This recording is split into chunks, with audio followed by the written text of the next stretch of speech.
Just kind of keep it open. I'll walk through. I've got all kinds of handouts in front of me, and it's like I'm overwhelmed with how much paper is sitting in front of me. So we'll go through the presentation. I'll kind of talk a little bit about it, and just, go ahead. There's only a few of us on here. You can just ask your questions out loud. If there's anything that I confuse you on, or you need more clarity, just speak right up, and we will finish early. I hope that's okay. All right. So I'm trying to see if I can see names. Now we have the Williamsons, right? And are you guys brand new to real estate, or did you come from another brokerage? New to real estate. Both of us. Yep. Beautiful, beautiful. Sorry, I don't have my camera on. I'm getting ready. I'm in a robe. I'd rather not have my camera on, but there may Yeah. I'll put it on later. Don't worry about it. Don't worry about it. We are all good. We are all good. And you're Shannon, right? I am. So I'm going to just take a minute to kind of introduce myself, and we'll do just some kind of cash stuff before we jump into the actual presentation. So, and then I'll try and remember to schedule breaks, but I have a bad memory. So if anybody needs to take a break, just say, hey, we need to take a break, and we'll take a break. You can just be the boss of me. Hey, Beth. All right. So, I was just telling the gals here that we will no doubt finish early. We got a real small group. We're going to keep it super casual, kind of an open Q&A format, if you will. And I'm going to be real honest with you guys. The team that I am on, we don't use Command. So the Command questions, I'll be able to direct you to a person that can answer those. I do know a little bit about it. But I'll also have some, some other ideas and resources for you. If, Command is, I don't know if you're using Command, but we'll have to kind of go at a high level on the Command items, and I'm happy to get answers for you as well. So, okay. So I am Shannon Janko, and I started in real estate in 2014. Part-time. I actually held the job that Jen Minder has now with New American Funding, and I did the marketing for the Market Center. Was very part-time, made some changes in 2018, and then I became fully licensed. So I've been a part-time single agent. I've been a full-time single agent for a very short time. And then I have been on the Corby team full-time since 2018. I actually started working at Keller Williams. I lived in Brainerd for 20 years, and I actually started working as a marketing support person for an agent up in that location when they started with Market Leader eEdge, which is now gone. You guys don't even know what that means, and I started in 2009. So I've been in and around real estate since 2009, licensed since 2014. All of the information that you don't care anything about, but I'm told that I'm supposed to tell you that. So that's that about that. What did you say? I care about your story. Oh, thanks. Me too. Oh, yay. Okay. So, I'm going to basically throw it back to you guys too. And what if you could just tell me like how long you've been in real estate, and then, are you guys just working with buyers? Are you working with both the listing side and the buy side? Kind of like right now today, what does that look like? And Beth, if you want to go first, that'd be great. Hi. Can you guys see me? I'm trying to. Yeah, I can see you eating. Okay, sorry. I'm going to eat and talk because I have to All right. Multitask. I have been, who's on here? I think everybody knows. Is anybody in the room with you? No, it's just us then three. everybody knows my story and I won't bore you. Oh, well, okay. Do you want to tell our story? Yes, you guys. Speaking Elizabeth, Shannon's the one who I did her open house and then ended up with the buyers that she gave me because they wanted to buy the house. Remember the one in North Branch? Yes, I remember. That's Yeah. so nice of you. She was talking you up from the beginning. That's how I win people over. I just hand them clients. Wait, Can we get that Hey, too? Sure. What are you guys looking for? They're just falling from the sky. I can. Thanks a lot, Shannon, for a while, you guys. We'll take them all. Awesome. Awesome. And Beth, you are still part-time real estate, right? Very, yeah. Very part-time. Till July 2nd. Perfect, because as you can hear, she's got another gig that she does, bless her heart, with all of the little people, so. Susie and Elizabeth and I are besties. Oh. I are, so they know my. All right, Yep. so then for my, Struggle along. for my education, Susie, if you want to jump in and you can tell both your stories or just yours or whatever, so just so I get a feel for what you guys are doing. Okay, so Elizabeth and I, obviously mother-daughter team, we were licensed in early February. And yeah, she's comes from a design background and I'm a teacher by trade. I work a couple days at Penzi Spices still, just kind of keeping that afloat for a while till this gets going. We have our first appointment tomorrow. Yeah.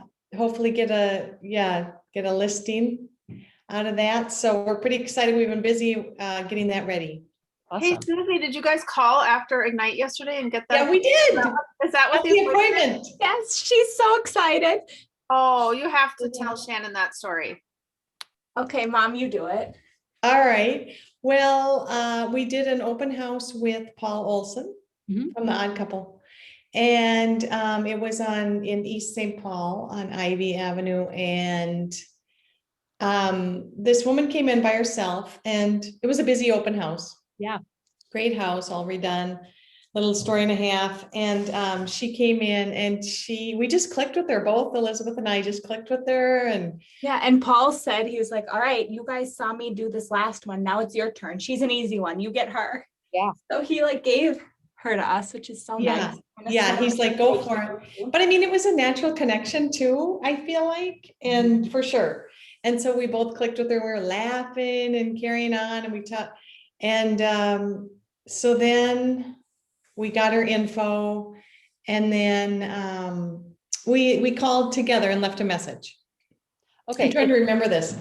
And she wasn't there, so we left a message. We were both on the call. And then the next day I wasn't available. A day or two later, then she called back and I wasn't available. So she called Elizabeth, talked to her, and she said that she was kind of apologetic, and she said that morning of the open house, she had reached out to an agent with Edina Realty with whom she had worked or her daughter had worked with her. Mhm. And she wasn't under contract with her, but she said, I just felt obligated. I didn't tell you at the open house that I did this and I haven't heard back from her, but so we just kind of accepted that. I mean, I don't know. We just were like, okay, well, we still would love to work with you, if whatever, we really felt like we connected.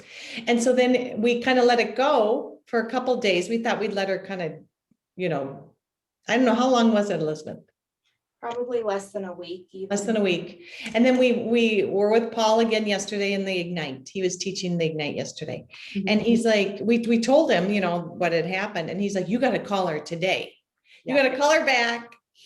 And so after the class at, right up after 4, then we called her, she answered and we talked to her again and just said, we feel like it's good to interview different agents.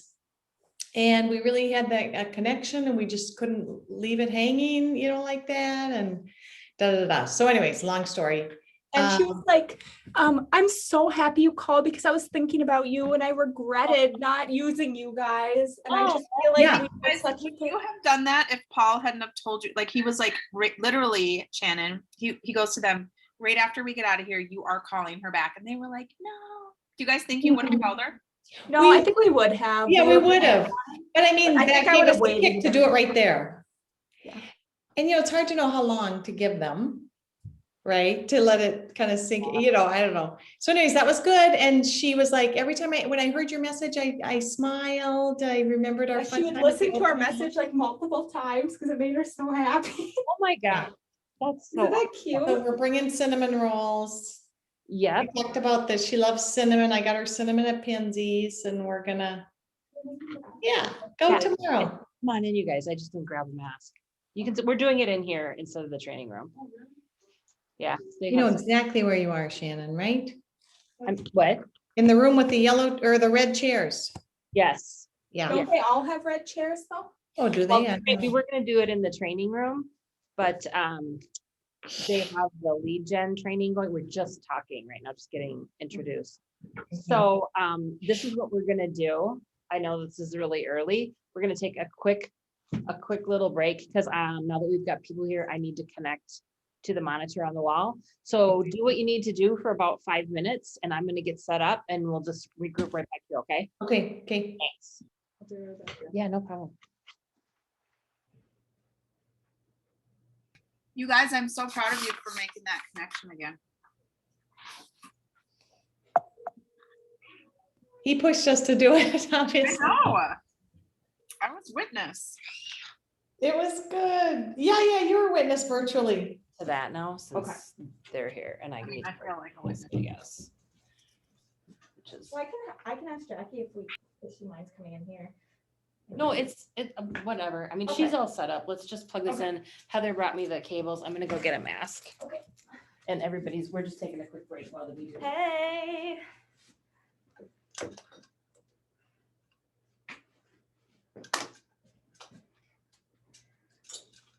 Ugh. Come on.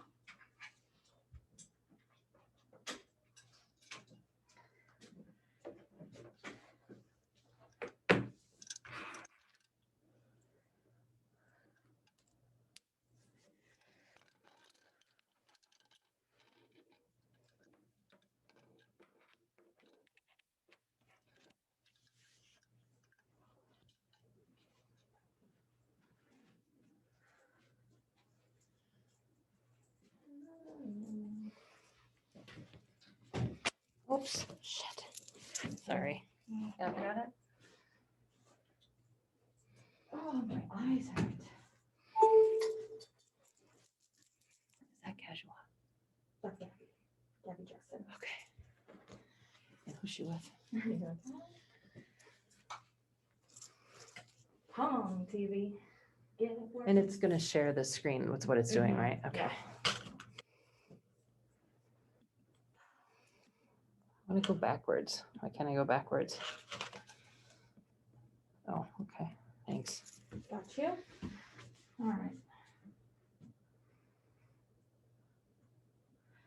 Can never remember which one it is. So I have to try it.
Has to be that one.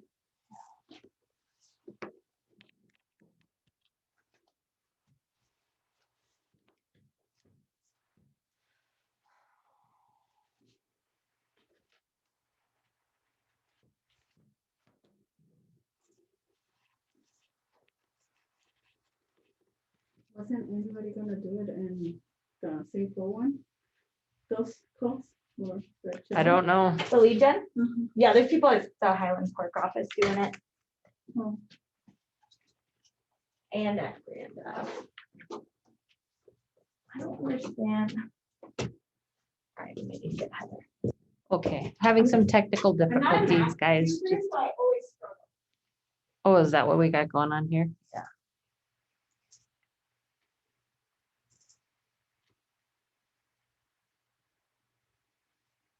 I don't have to log in, right? Just that way. Yeah, you should have the Zoom link, I think. You can just click right into that.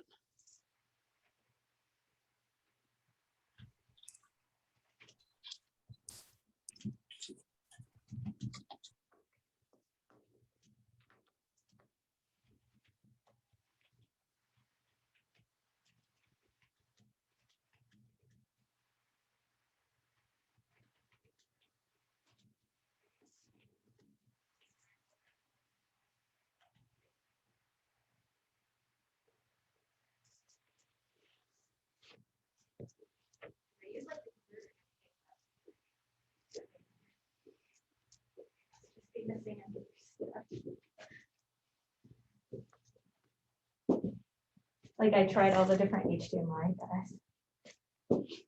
where's the remote?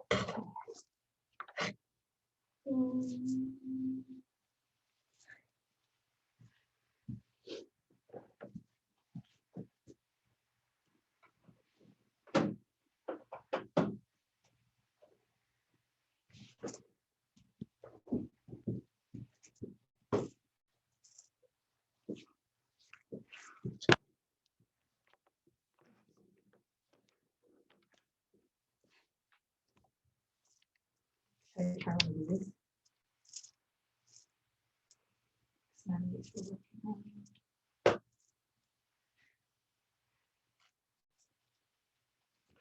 It's trying to connect. There we go. Yay! There it is. Okay. Great. Okay. Heather has a magic touch. Thank you. I'm afraid to like do anything with it. Gabby, do you want me to print out the packet for you? Okay, thank you. Of course. All right. Okay, we're rallying back together here. Can you guys see the Ignite presentation on your screen? Please say yes. Yes, Thank you. Are you just saying that or can you actually see it? I can see it. We can. We can. Perfect. And Gabby has joined us. And it looks like Janet is online as well. Okay. Oh, okay. Yes, I'm here. Okay. Sweet, sweet, sweet. All right. So we are just literally getting started. You guys are just doing some brief introductions, kind of, you know, who you are, how long you've been in real estate. And Williamsons were just telling us a really cool story about listing that they just, well, they got a listing appointment out of the Ignite class after they attended the open house class yesterday with Paul, and he's highly encouraged that they call this gal again, and they ended up getting the listing appointment. So doing the things is what works. I am the person that is always looking for the newest shiny object, and everything always sounds fun, cool, and exciting. And I have learned to just stay away from that. Just do what you're supposed to do with the things that you have in front of you. So, Yenna, do you want to go ahead and introduce yourself? Are you in a position where you can do that? Are you working? No, I'm not from work right now. I'm still sitting in my car resting, getting a little relaxed. Good for you. Good for you. So tell us Yeah. about your real estate career thus far. Yeah, well, I'm being in real estate for almost 15 months already. Wow. Yeah, I started last January of 2020. So yeah, and what else will I say? Yeah, I love it. Are you representing buyers as well as listings, or what are you looking to do with real estate? Well, I represent in both, and but so far, that's something that I was talking yesterday is that I want to do more about the door knocking. Okay. I had done 2 listings, but one was mine and the other one was from my brother. Okay. So, but I have more buyers than listings. So, yeah. And that's typically how it goes in the world of real estate. You usually have more buyers than you do listings. So That's not odd by any stretch of the imagination. That's pretty darn normal. So Oh, good to know. Thank Yeah. you. Because I was getting like, hi, what am I doing wrong? Why am I not getting like, you always know? more buyer pool, and especially in this market, it's just there's way more buyers than there are sellers. So what you're doing is right, and you're right on target with that. So don't feel bad about it. It's good. Thank It's good. you. It's good. Okay, and then Gabby, you want to just give us a quick update as to what you're doing in real estate? Are you full-time, part-time? Are you on a team? That kind of jazz. And then we'll jump into everything, I promise. Okay. Hi, my name is Gabby, and I have 2 years with real estate. And the other thing too, right now, I have actually I got a couple of clients approved, and I'm proud of that because Nice. it's double already what I did last year. So Awesome. Excellent. Excellent. And have you been with and I should know this, I apologize. Have you been with our market center for the full 2 years? kind of. Kind of, sort of. Okay. Perfect. Awesome. Okay, cool. Well, that gives me an idea where everybody is at. So some of you have gone through buyer representation, some of you haven't, some of you have done the presentation, some of you haven't. So it will all be good. So as I told everybody when we started, we're definitely going to finish early. I hope nobody feels bad about that. And what I'm hearing from a lot of you as far as your history and what you like and what you don't like, I think it comes right down to, for me, it's not necessarily the presentation that gets you the deal. I mean, it sure as heck helps. For sure it helps. It's all about you and your personality and building rapport. That's what I have found in, I would say, 90% of my transactions. It's all about the relationship and how you click with the people. Just like the Williamsons were telling us earlier, they really made a great connection. They just felt it, and you'll get that. You know, you don't always get that with all of your clients, but that's really, I guess, in my personal opinion, I'm all about, when I go out to do a buyer consult, it's all about meeting, greeting, getting to know each other. And that's what I tell people. I tell people I just like to, and I'm totally honest. I'm like, I'm a lot. I mean, I'm a lot to handle. So not everybody's gonna like me because I'm pretty loud and I'm out there and I can be, all over the place. And not all personalities meld together. So I like to get a sense for the relationship and how it feels between the two of us. Do you feel comfortable with me? Do you, after we've met and after we've talked, I will basically just ask that question. So how are you feeling at this point? Do you feel like, it would be a good fit from a business and relationship standpoint? So it's really all about that. I don't jump right into the presentation. I don't jump right into, I've been an agent with, blah, blah, blah. I don't jump into the numbers. I've closed this many transactions. I just take a time to get to know the people. And I liken it to a relationship where you're just kind of getting to know each other. You're starting to date a little bit. And then you make that commitment by signing the buyer representation where you're officially a couple. So that's kind of what I explain it to people. And that's just the way that I do it. People understand it. And it seems to work well. So it's going to say a lot of things in here that, I'm going to be honest, I don't do all of them. But I found what has worked for me. And I'm not saying you have to do it the way that I do it. Everybody does it their own way. So take what you can from me. If I can, if I provide any value, great. And if I don't, that's okay too. That's just how we roll here. So positive purchase experience. When, if you think of the last time you bought, let's say, a larger transaction, let's just say like the last time you bought a car or, something large, or it was a, substantial amount of money. You remember the bad experiences and you always share the bad experiences with your friends.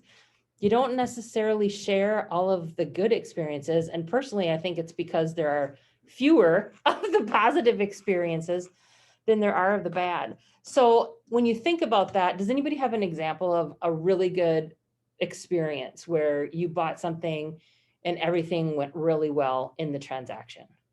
Anybody? Nothing. Great. So I think what it comes down Hey, to, Oh, Yeah. sorry. I did buy a car Okay. year or two ago, and it was just, I mean, it's just like what you're saying. I clicked with the guy, he listened to me.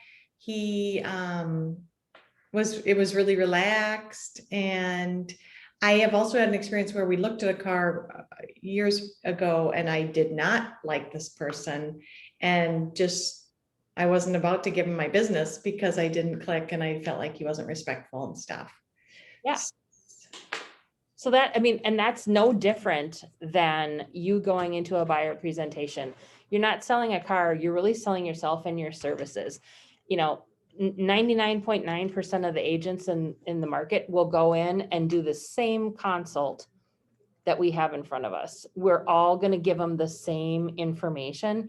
We need to make it our own, make our own value proposition. How are you different? What sets you apart? What are you going to do for your buyers that's different from somebody else? That's what they're looking for, and your reputation, because they know anybody can drive around and show them houses, right? We're all capable of doing that. But when you're doing something like that, you want to feel that people listen to you. Like you said, the people are listening to you, they're respecting you. I remember when my husband and I were buying a house 100 years ago, back in the olden days, and we had this agent, and it was a guy, and he wouldn't talk to me. He would only talk to my husband. And I found it extremely frustrating, and it made me mad. You know, I was like, listen, I'm part of this transaction. And I'm like, we're not working with him. I won't work with him. And it was all about that connectivity, how he made me feel, you know, all of the things that you hear. So while you're learning your presentation, your buyer's presentation, I really encourage you to come up with some sort of, for lack of a better word, meet and greet time, where you can talk to each other. You're listening, and you're listening for things that are unsaid. You know, like they met at the dog park or something like that. So you know right away, okay, they have a dog. They're going to probably need a yard. They're probably going to need a fence. Not that all of that is, you know, going to come out right away, but you're listening to those kinds of things. So then when you're at that point in the conversation, you can say, okay, we're going to talk about your needs and wants. And I heard that you have, you know, a dog. You have one dog, so you're probably going to want a fenced yard, right? So by that, you're acknowledging what they're saying to you, that you have listened and you have heard what they've said. That's just going to set you apart just a little bit more than other people. So, and it's way okay to take notes when they're talking. Just build that rapport, find out what they like and what they don't like. Are they texters? Are they not texters? All of those kinds of things. So just establish your relationship with them and be different, be what they need you to be. Okay, so is there anything specific you guys are looking for? Any specific questions with regard to buyer presentation right off the get-go? No. Has anybody printed out the presentation from Command? I have not. Shannon, are you still doing all of your buyer presentations via Zoom? No, I actually am doing my buyer presentations in the office. The last that I have done, I do in the training room.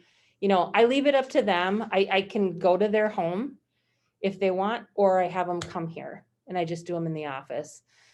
One thing for doing them in the office, you guys, it's just safe. It's just so much safer. Having them come here, you know, you're in a safe environment. You just don't know where you're going to be, with who, all of those things. After you meet with them, then you can go to their house, but meet here or meet in a public place. I mean, obviously that's hard to do now. And another thing that I highly, highly recommend is that when you have these appointments, you put them on your calendar and you put the location so people know where you are. God forbid anything happen, people can look at Talk a little bit about, like we talked about it a little bit yesterday, and Paul was he's great. Like about female safety. Like, can you go down that road a little bit about the things that you do besides that? That's for sure. You want me to talk about it like all over the place or just in regard to the buyer presentation? all over I don't, if no one else cares, I'm interested in it, like. Sure. Yep, absolutely. So the first thing that's really important is, you know, for example, we get calls from Zillow and people want to see houses. They don't want to talk about a contract, they want to see a house. I don't do that. I don't go to a house with someone that I've never seen or met or had any kind of a conversation with. I ask to meet somewhere first, somewhere public, and then go to the home because I like to talk about representation, agency, all of that kind of stuff. I'll also ask for, you know, contact information, or, you know, sometimes they have like a photo from Facebook, just so you know who you're meeting. But don't go somewhere that's not public. Make sure somebody knows. And there are going to be times when you're going to be like, yeah, I'm just going to go show this house because we all know when somebody calls and wants to see a house, what is our answer? Yes, absolutely. I'm going to show you this house. Oh, by the way, I need to talk to you about representation agency and all of those things, but for sure, I want to show you the house. And if somebody pushes back on that, my like alarm flags go off. If they're not willing to meet you in a public place prior to, it just kind of sets the wrong tone for me. Basically, what you can say is, you know, I'm sure you can understand if, you know, if this was your wife, daughter, or sister or mother doing this job, and she was asked to go to a place that she was unfamiliar with a person she didn't know, you would also want that kind of safety for them. You know, it's just making people more aware and more conscious that that's what we do. And if anybody has a problem with that, then there's just too much concern for me to do it. Now, if they get really irritated or whatever, you can, and I know it's really hard to say no to somebody, take somebody with you. Just take someone with you. Someone will always go with you, you know, whether they sit in the car and wait for you, whatever, just don't do it alone. Another thing, like when you're doing open houses, and I know a lot of us are, you know, searching for those now to be able to host those. When you're alone, it's real important that you stay in one part of the house, like in the very front of the house, close to the door. You don't want back doors accessed by people. You want to stay near the door. You don't want to follow people around the house or down the stairs. You don't want to get trapped in a location. Let's say, for example, you're there, it's an open house, there's a couple, it's just one couple, and they're downstairs and they want you to come downstairs. What I have done is I've just quick locked the door and I'll go down to the stairs. I might not go all the way in, but again, I just say for safety reasons, this is how we handle these things. A lot of times it's just a quick question you can answer from the doorway and you can shoot right back up. But try and stay it to the front of the house where the door is, where you can see the people coming and going. You know, it's a little bit easier in the winter because you can see all the shoes. You see all the shoes at the door. But that's one thing to really take into consideration. And when you're setting up for the open house, you get there, lock the door behind you. Always lock the door behind you, go in, turn on your lights, go upstairs, downstairs, do all of those things, get yourself set up, get your, you know, whatever you need, have it all ready to go. Once you're ready, then unlock that door and let the people through. When the open house is done, lock the door and just reverse yourself. Turn off the lights, do all the things, always lock the door, because you could be downstairs, somebody gets in the house. I mean, they could get in the house, go upstairs and hide, you not know they're in there, you know, take everything out of the jewelry box and leave afterwards. So just be super, super cautious with your, you know, with your whereabouts, knowing where you are, who you're with, who's in the house, locking the door, checking the windows. That was one thing I learned early on with another agent is I know, there are people out there that have ill intentions. And so I was actually a host at an open house where there was some things stolen from the home. And typically it's a couple or two people, and one will keep you occupied, you know, and having conversation, asking you questions, and you're thinking, well, this person's really interested in the house. And the other person is, either in the bathroom or looking at another room. And then it just dawned on me that it was taking an abnormally long a period of time for this individual in the bathroom. And then she came out and then she went into the garage, and I immediately followed her. I mean, you know how they say go with your gut? It was just one of those things. I went out and I opened the door, and there was a bunch of stuff from the bedroom left in the garage, and some things from the garage had been taken. So just, So you caught them, or they did get away with stuff? they did get away with some stuff. And I actually called the listing agent and I just said, hey, this just happened. I mean, I don't know what if was taken, but it was just a really weird, awkward situation. And sure enough, there was a pair of Coach tennis shoes that were in the closet that were all now in the place in the garage where something else had been. So you just go with your gut and, just stick to where you are, watch people. If people come in pairs, they should remain in pairs. If one person starts asking you a ton of questions, just watch where's this other person. Be just ultra aware. Just like pretend you're having this conversation with your daughter. She's going to be in this environment. What would you say to her? Everything that I'm telling you, just be on guard. Another thing, park your car in the street so you don't get locked in or blocked in. That was a new one for me. I had never heard of that before. You want to have your car in the street, ready to go, so nobody can block you in, especially in the winter when it was dark and you'd come out and be pitch black at 5 o'clock. You can't see what's going on. So keep your car in the street. That's another super good one. Trying to think of what else I do. Can you think of anything specific, Beth, that I talked about? Oh, she must have stepped away. I always tell what to somebody else in my house, what time I start and what time I finish too. So. Yep. Yeah, the more people that know, the better. You know what? And you'll maybe never, ever have to have a worry or give cause to that. But I mean, what if you get out and your car doesn't start? I mean, there's just so many things. So just be on guard and know what you're doing, be prepared, lock those doors, check the windows, all of the things that you don't think about, just go through it and do it. Good practice. So what would you do if you were aware of somebody stealing something? That's a really good question. If you actually saw it, I would probably call the police. If you actually witness it. If you just thought something was really uncomfortable, I would maybe ask for their contact information. Can I just want to confirm your name with your driver's license. We need to make sure for safety, security for our homeowners that we are logging everybody that comes through here.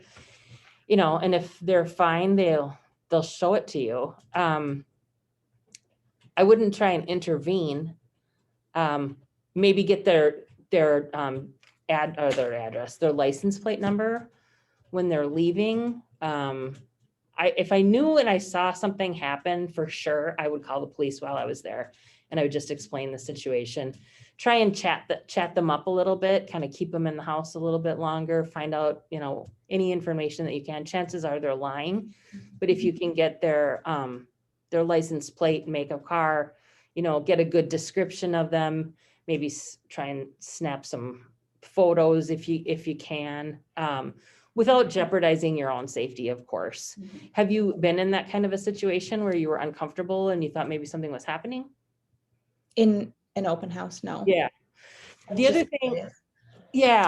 thing, I mean, with everything that's going on, and our team has actually talked about this, and there's two reasons. I mean, with COVID and open houses right now and overlapping showings, there's so many people in the house.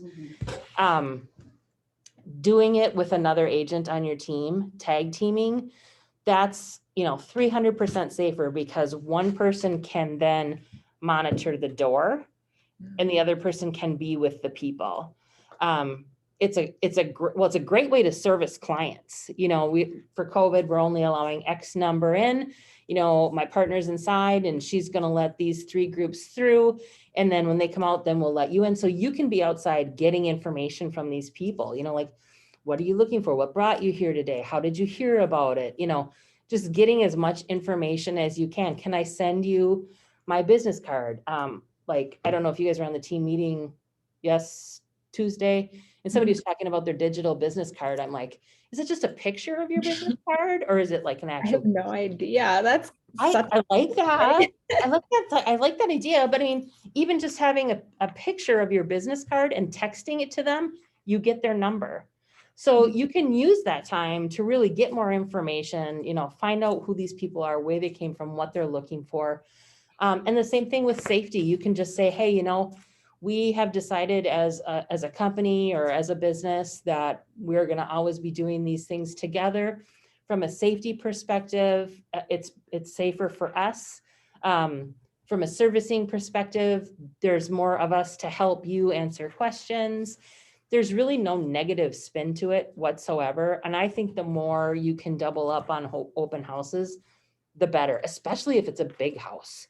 You know, if you've got one that's got 3 levels, a full finished basement, a main and an up, that's plenty of room for people to meander through. And being one person and having a lot of people through there, you can't talk to anybody or to everybody. I'm sure you've been in the position where you're at an open house and you're talking to somebody and 2 groups come in and you're like, hi, waving from the corner where you're stuck and you can't get to those people and they might walk out before you even have a chance to meet with them.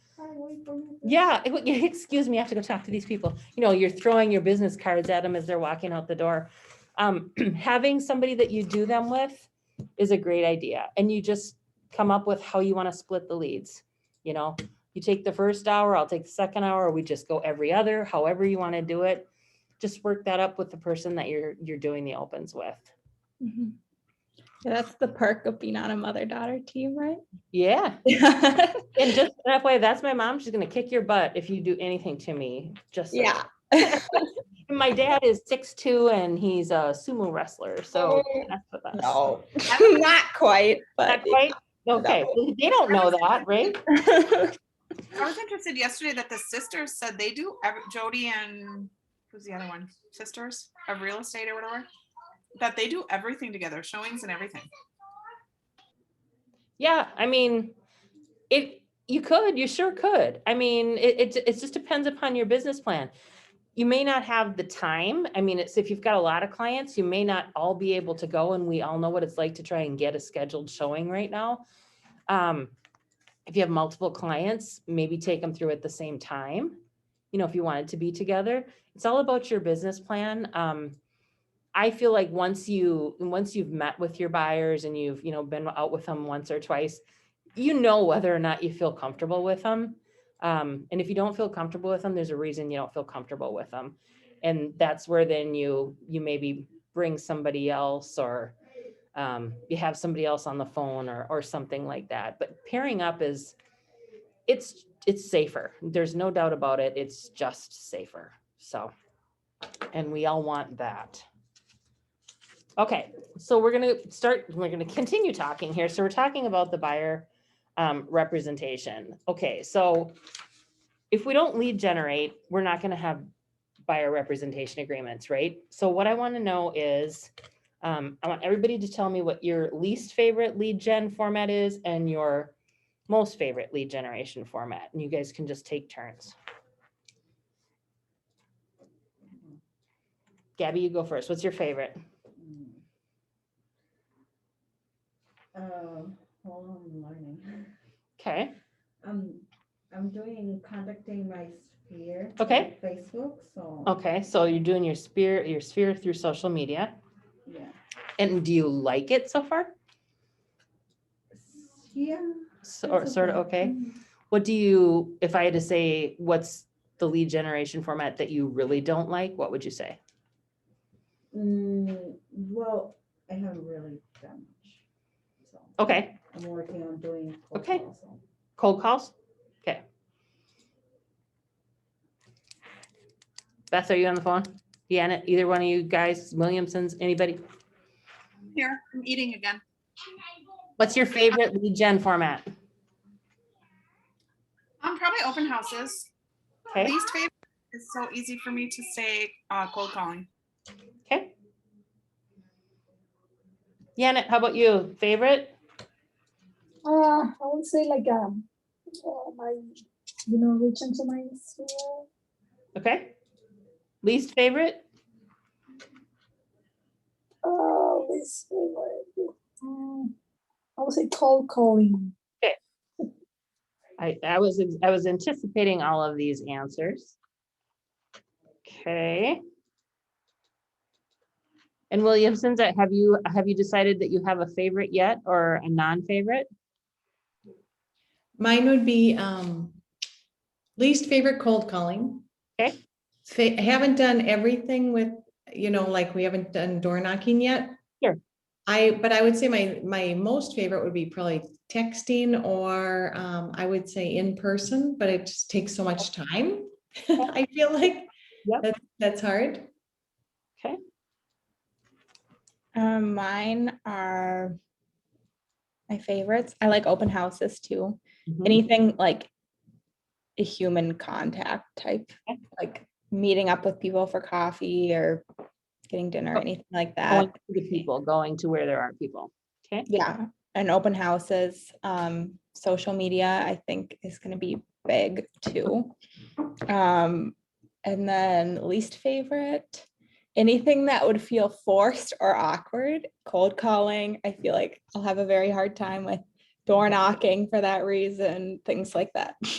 Okay, so I'm going to ask you a question, and I was hoping everybody would say cold calling. So nobody likes to do that. I don't care what they say. Nobody likes to just do a cold call to find out if somebody wants to buy or sell their house. I mean, let's just be honest. We don't get a lot of nice people when we ask that question. So the difference with this cold calling is it's a mindset for sure.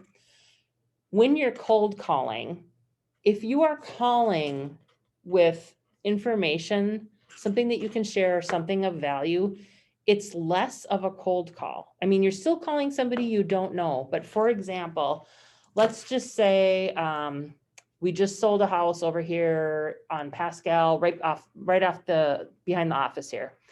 So, and it went in, it sold the same day it was listed, and we had 36 offers, and it went for 50,000 over ask. If you were that neighbor and somebody called you and said, hey, this is so-and-so from KW, we're just up the street from you. I just want to let you know that your neighbor just sold their house. We listed it and sold it same day. There were 47 offers and they got 50 grand over ask. Are you by any chance interested in selling your home to take advantage of some of these things? Does that feel as cold as calling to see if they want to buy or sell a house? No, Do you think you would be more comfortable making calls if you were saying something like that? yeah, probably, Okay. because I mean- it feels like it benefits them somehow. Exactly. And that's exactly what we're looking to do. We're looking to provide a service, give value, because you never know. You just never know who's thinking about it. And when somebody puts a sign in their yard, that really starts the neighbors talking. So being able to do something like that, think of it that way. I'm going to call, when you're going to cold call, who are you going to call? Well, I'm going to look in the system to see which houses from our market center, are now, pending or AI because they have an offer. And I'm going to call that circle. I'm going to call those people and just say that kind of information. Or you can call, if you're talking about listings, you can look up an area. Does everybody know how to use InfoSparks in North Star? Okay, kind of a mixture. So when you log into the MLS, there's like that section that has like the links where you can go and get like your transaction forms, showing times. It's got all the little iconies. There is one there that is InfoSparks. And that's basically like if you see on SPAR, and this is where it comes from, it'll tell you how many new listings in the last week. It'll tell you, you can find out what the price per square foot in a city is. You can find out the average, the inventory for a specific area.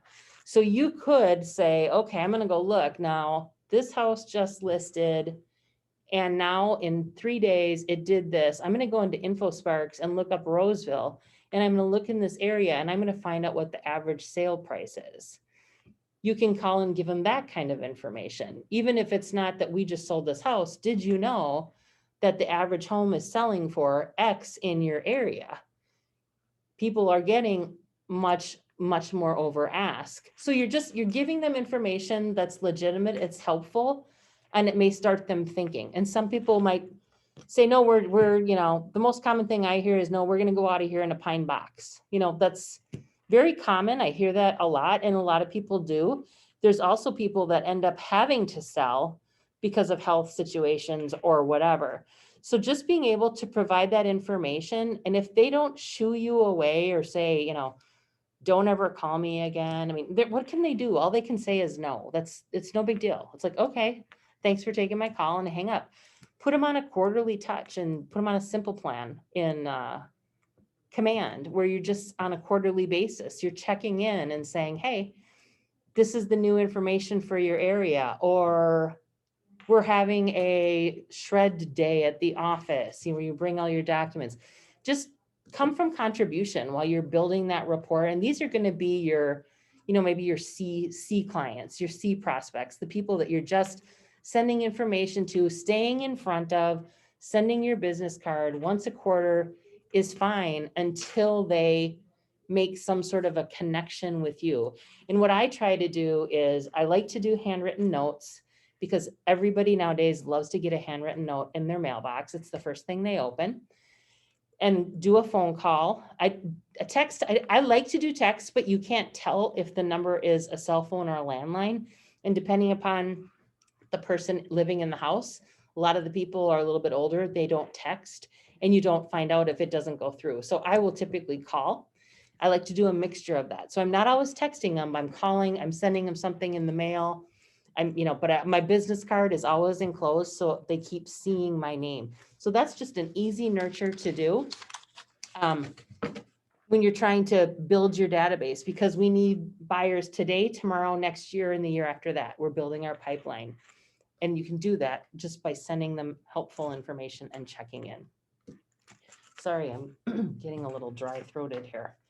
So cold calling, going back to that, just think of it as what information can you provide? Now, a lot of times you'll see agents where they'll say, well, I've closed X number of houses. We did this much volume last year, blah, blah, blah, blah, blah. You're brand new to the market. You know, I've sold 0 houses. I have 0 clients, and I've been in real estate for 4 days. Super. That's super helpful information. I definitely want to work with you, you know? So what you do in that case, you use the stats of the market center stats, or if you're on a team, the stats from your team, and think of the market center as your team, because all of our sales are through the brokerage. So our brokerage did X number of sales. Use those numbers when you're presenting for people that, you know, well, how well do you know the area? Well, I can tell you that our market center sold 142 houses in Roseville last month. And then people are like, oh, they don't really care that they don't say you sold. You say our team, our market center team sold X number of units. So use those numbers as you're building your business. And then eventually you'll have your own numbers that you can share, or you don't have to. You know, it's totally up to you. Okay. I would say with your lead gen, find out what you like and what you don't like, and what you don't like, minus the cold calling, don't do. I mean, some people don't want to do social media. It's not their thing. Some people, they don't want to do open houses. They'd rather be behind the scenes and be more digital. Like, you know, some people just want to text their friends. They're in that niche. They're in that market and that age where they're not going to open houses. They're looking at everything online. So they don't want to do that. Don't do what you don't enjoy, because you won't be successful at it because you don't like it. Keep on top of what you do. I know an agent, this is kind of funny, but she's at another KW, but she has a huge sphere, and she does this. She has they it's like a wine club, if you will, and they go out to different establishments and they try different wines and everything. And she does a ton of business through bars and restaurants because people see her there all the time. I mean, how miserable does that sound? I'm going to go out and have a glass of wine and find a client. That's where she gets a ton of her business. Her business cards are there. She sponsors events. So find the things that you like in the areas that you like and stick with it. Don't do anything halfway. I don't know. I'm one of these people where if I go out to Facebook or I see a business and I want to check it out and I look at Facebook and it hasn't been updated for 2.5 years, it drives me crazy. I want them to just shut it down. Just don't do it. Don't try to do it. If you're not going to do it consistently, I think they look silly. They don't look professional. They don't look like they care about their business. So just don't do it. So find the things that you like and do those and do them every day. This whole business for a day, if we don't cold call, if we don't lead gen, we aren't going to have a business to run. So we have to do those things before we're running our business. So find out what you like and stick to that. I don't care about this. This is pretty self-explanatory. I'm not going to go through the handouts. I'm just going to kind of talk as we go here. Is everybody doing? It's 2 o'clock. Are we good? Do we need a break or you guys want to keep going? Keep going? Okay. So this is where I'm just actually gonna show you guys. So I'm super fortunate on the Corby Home team. I have people that put all of the packets together for me. All I do is I set my appointment and a nice packet appears on my desk and I go and do my appointment. So what we have is we have a home buyer. Can you see this or no? You probably can't. Can you see it? You're nodding? I can put it in this one. No. Oh, there we go. Gabby's holding it. Hello. So that is our home buyer's guide. And that is basically what you'll find in Command. And this is what I use for my presentation. After I do my buyer presentations are probably my appointments, never over an hour, probably closer to 40 minutes, maybe 40 minutes, depending upon where we are and what we're talking about. I just do the rapport. I set, the meet and greet. How are we doing? How are you feeling at this point? Do you feel like this is, do you have any questions for me? You feel like we have a good working relationship? Then I go into that guide and walk through it. And basically what it is, it talks about the processes and what needs to be done and in the order that it needs to go. So I don't have a predefined written out guide. Command does, and that's a great place for you to start, is just by basically reading the guide to your buyer.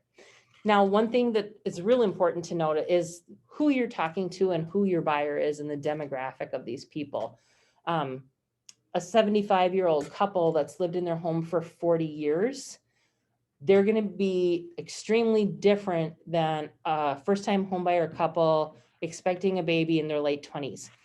They're not going to necessarily want to go through everything line by line. Pick out the key stuff that's important. What I say is you can take this home, you can read through it, ask any questions later.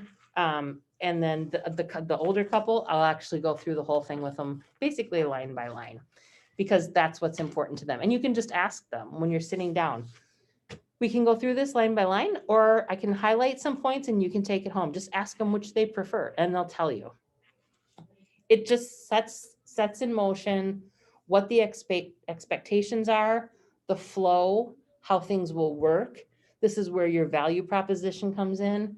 I'll set up a search for you. It will come to you, every day, every Tuesday, however you want it to send.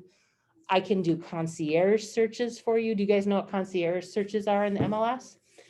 So I have one buyer who, she's a higher end buyer and she's extremely busy. I mean, she's got a job where she just doesn't have time to look through all of the MLS listings that come to her through her portal.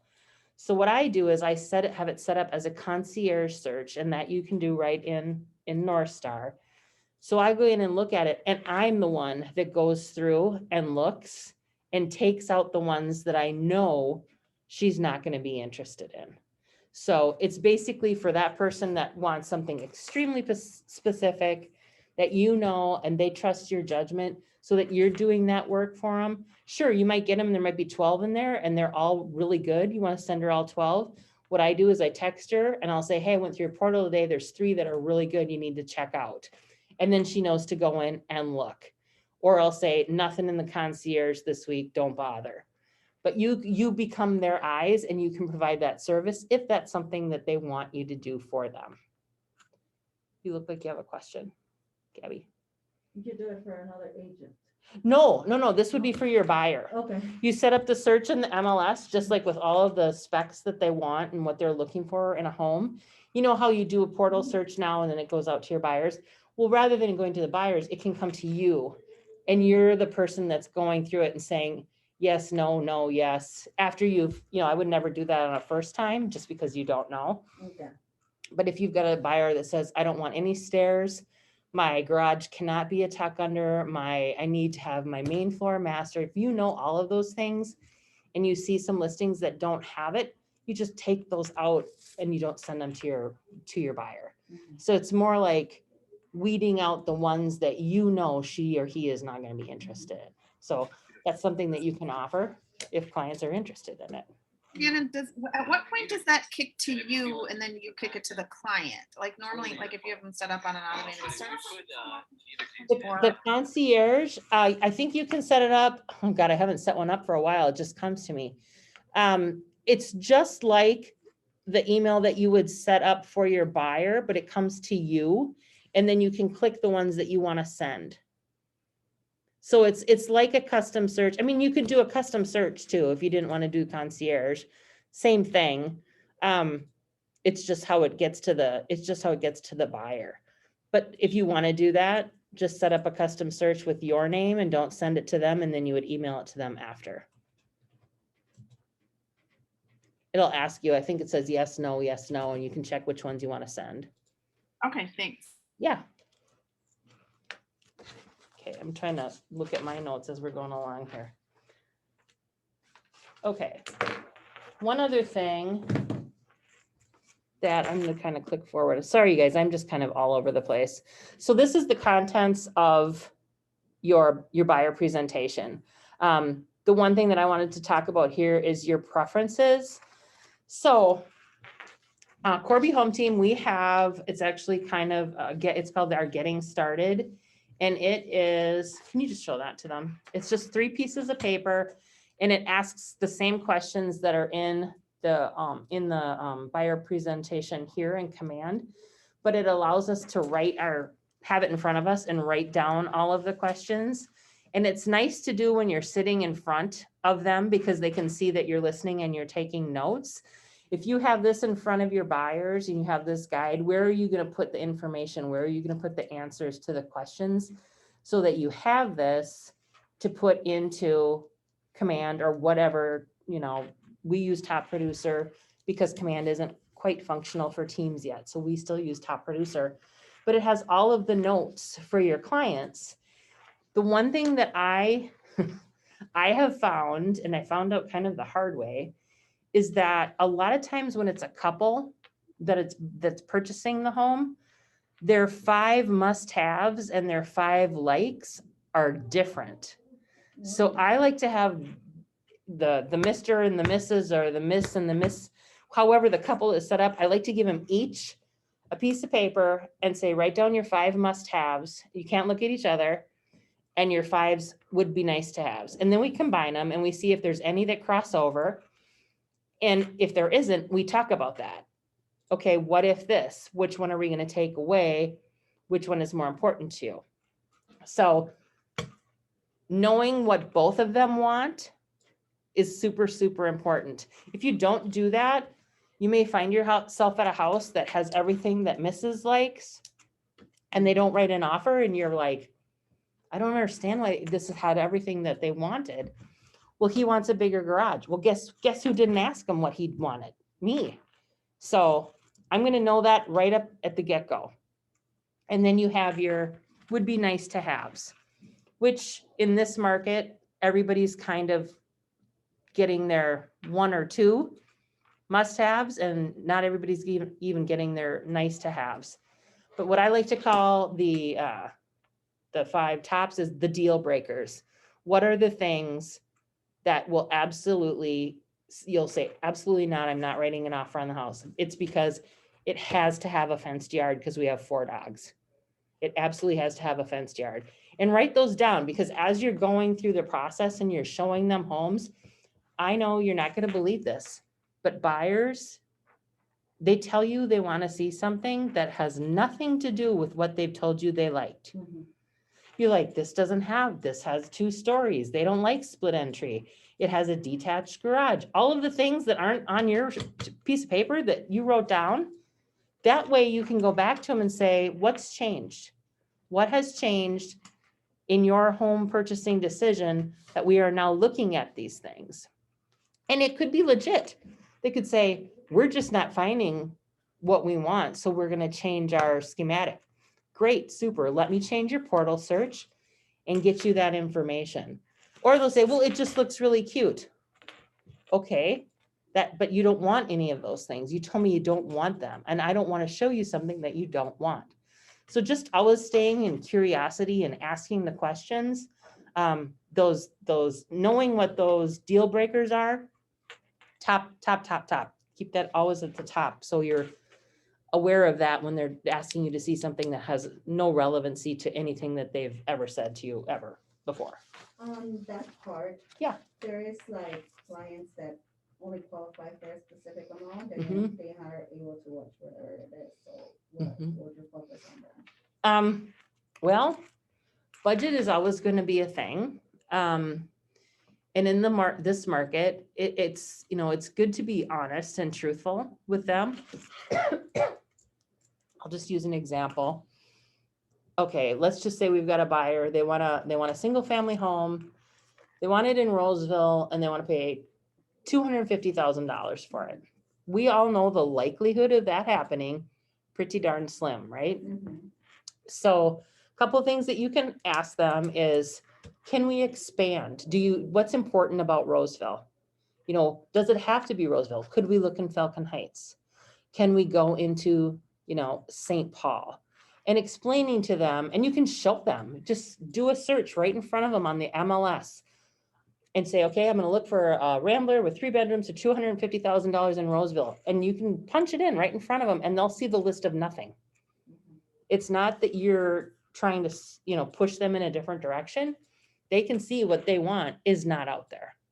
So having those kinds of conversations, what can we change for you to get you into something that's workable? Or do we have the conversation of, maybe it's a matter of you talking with your lender again, and maybe we put our search on hold for 6 months during this crazy market when people are offering, ridiculous amounts of money. And let's pick it up in the fall when we have less competition.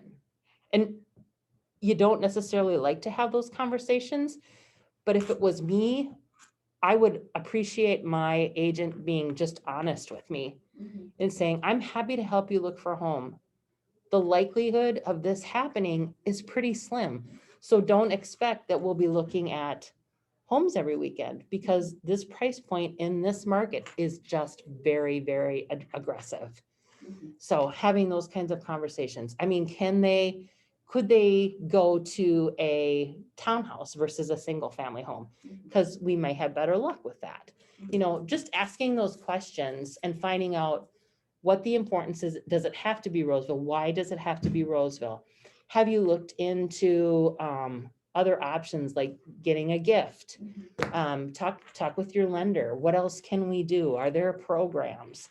Just different things to help them to be better educated. We don't want to push them away. We want everybody to have a home, but we also don't want people getting beat up Mhm. or feeling defeated that they're never going to find what they're looking for. And I think by, like I said, by actually showing them on the MLS, when you're doing this search criteria, there isn't anything out there. But if you change some of the schematics, maybe 2-bedroom, you might see more.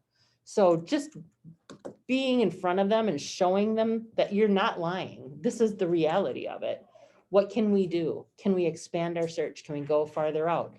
Have you thought about, some people are like, well, I don't want to live in the city. Okay, let's go the other direction. Can you go farther north? You know, is school a thing? Do we have to stay in a certain school district? Just ask. So you're just always knowing. It's a little bit challenging. Yeah. Oh. Yeah, I know people are writing a lot of offers, and Brooke was telling me she had a buyer. They were at an open house, and of course, you know, it's just hordes and hordes of people. And her buyer just started crying, and she's like, I'm not even going to write an offer because I know I'm not going to get it, which is so hard. It's so hard to see, and it's so hard to hear. But the reality of it is right now, that's the market, you know. Do you have to get into a house? Can you wait 6 months? You know, we don't have to. Okay, well, then we're going to give it a shot. And after 8 weeks of not getting any listings, they might be like, okay, well, we need to do something. We need to make some changes. We need to talk with our lender. We need to save more money so we can have a higher down payment. Something like that. Just, Excuse me.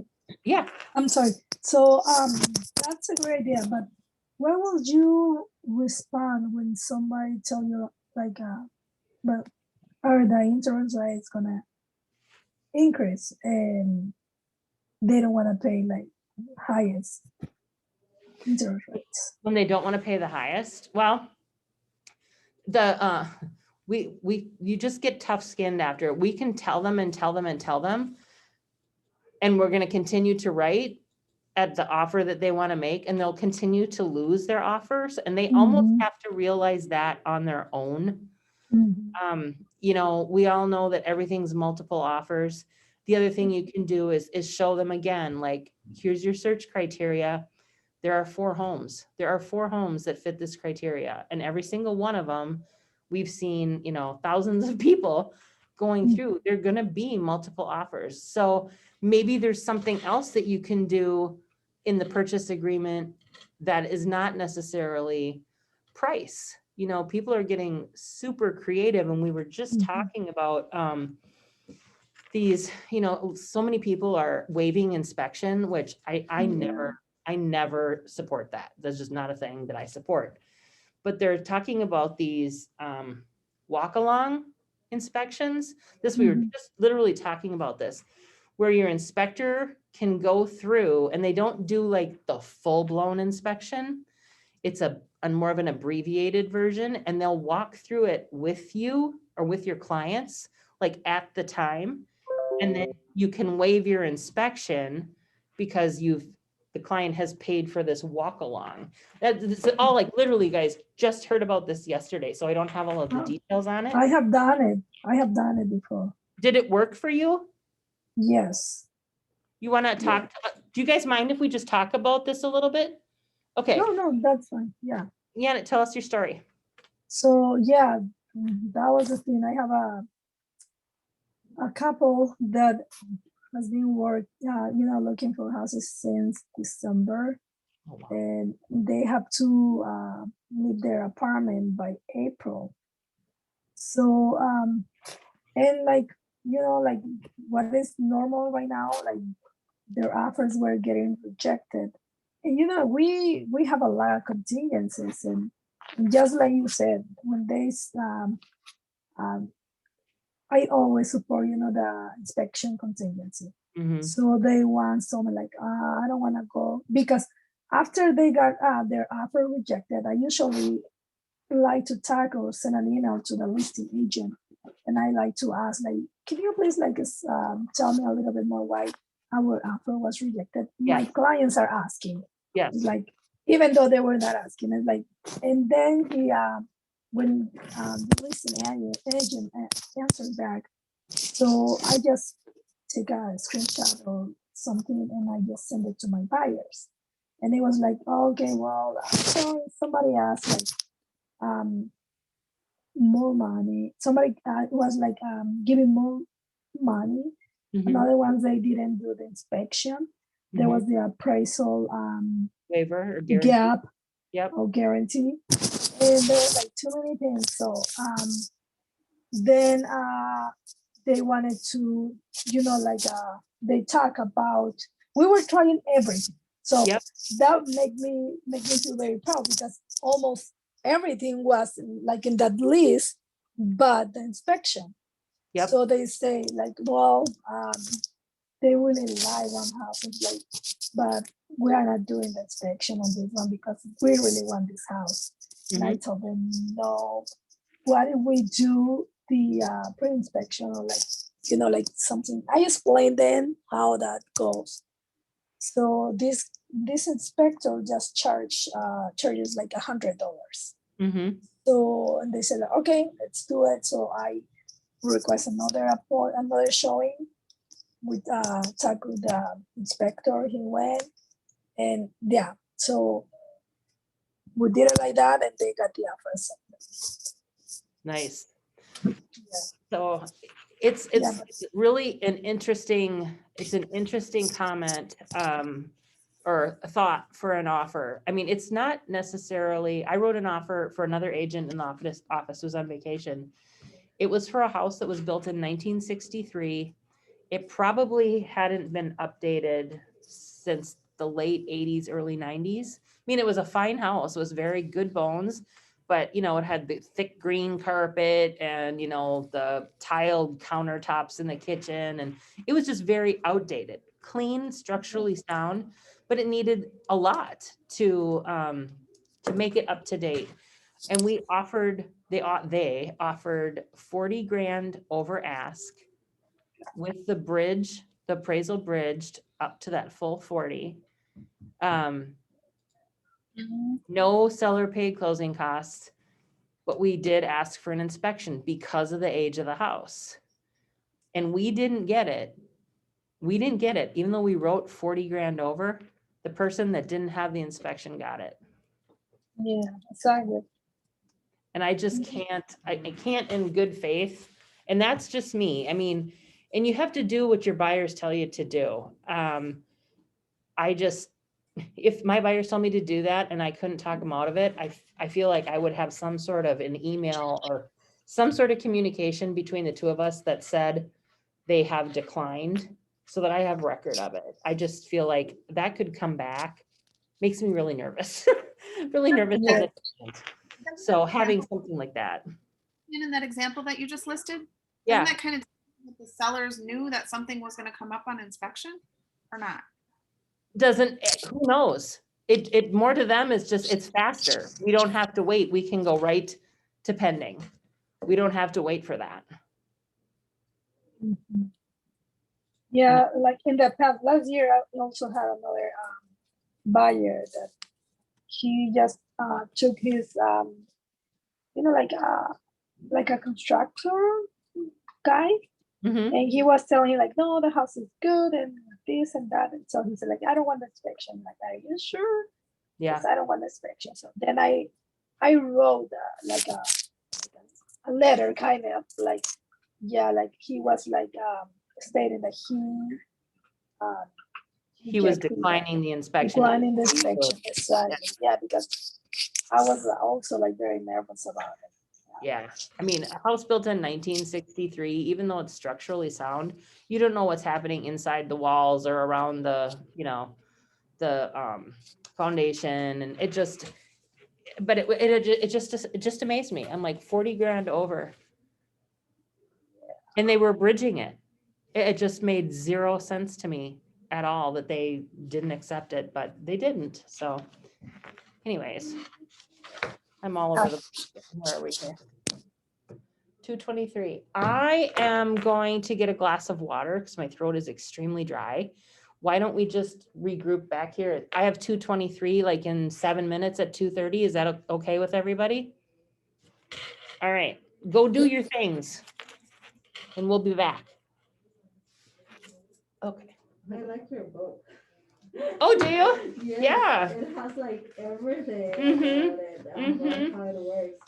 and they might have this in command in different pieces, but it's so nice for the presentation. You know, just being able to do this and flip it open and go through it and then give it to them. And yeah, it's like, we have a home buyers one and we have a sellers one. So Okay. they're pretty slick indeed. It looks really nice. Yeah, For thank sure. you. Thank you. I'm gonna go grab a water. Okay. Oh, wow, I've been sitting too long. Joanne speaking.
What's that? Today we are going to learn about grasping.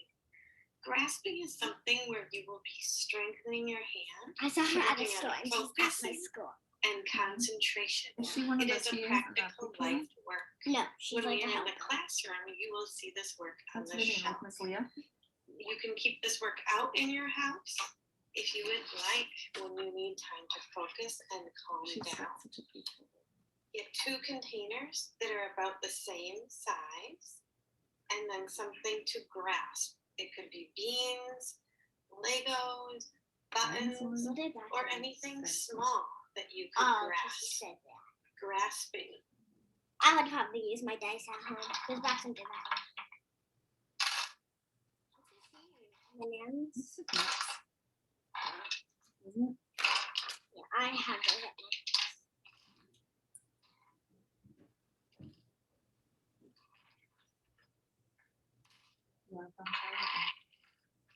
Kelly, what are you doing? Tebow. Why I started liking. I can tell you why I started liking cleaning. I went to my aunt's house and I started cleaning. Like I was asking, yeah, clean stuff, and then I started doing it. I was like, I like this. I did it every time I came. The same thing. I like basically came every day, and I kept doing it. When we was your age, love to clean the bathtub. So everywhere we went, like my sister's house, or our house, and there's just one spot. Why? I don't know. You get that from me. Yes. I didn't even ask you that. Yeah.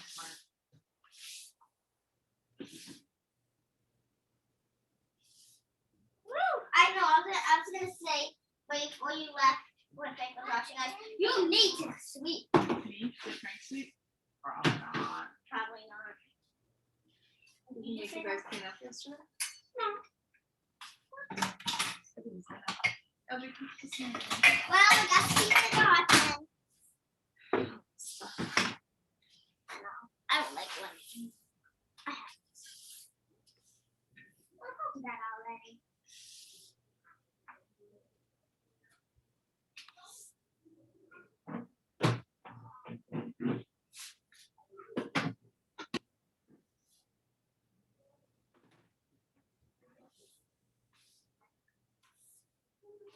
Look how much space. Backgrounds. Oh.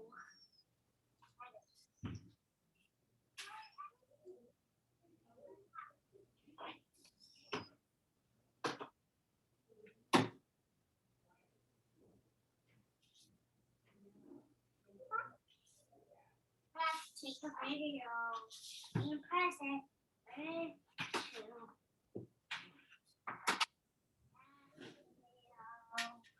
Oh, I think you already went for me. You can. Yeah.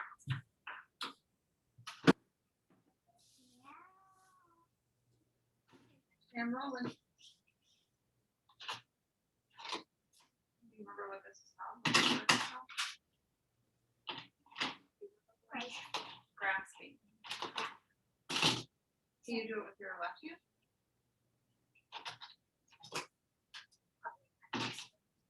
When you go back the other way.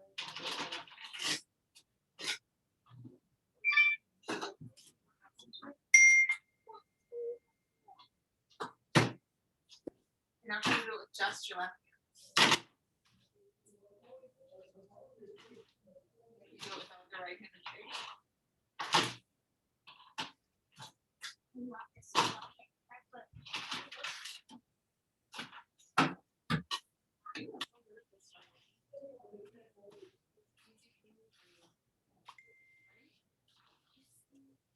Take this back to your right hand.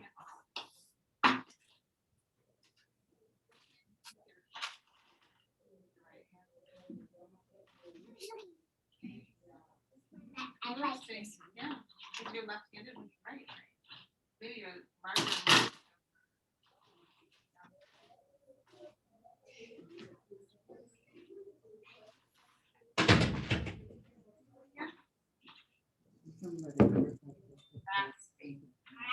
Well, I think it's Beth. Okay. What is it? 2:32. Is everybody here? Are we back? Look how much we got I'm here. Oh, so sorry. I'm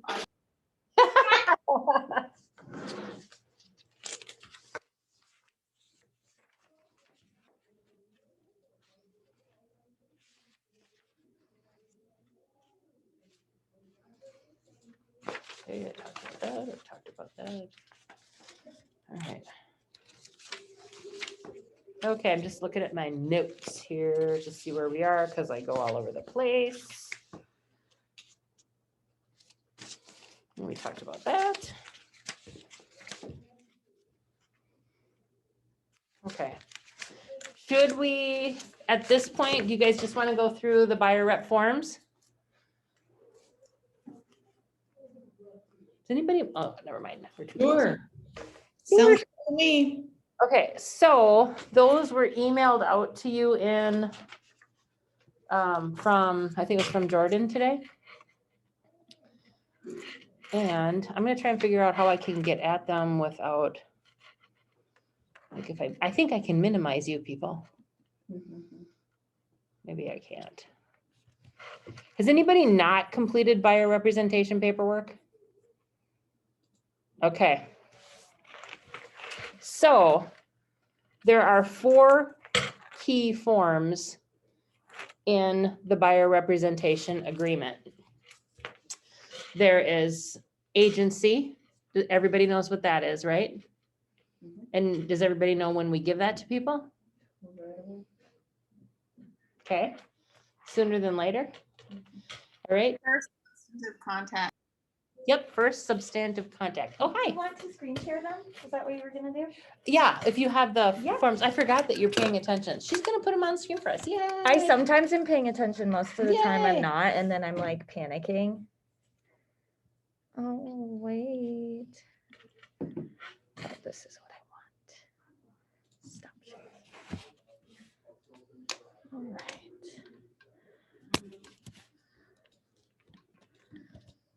Okay.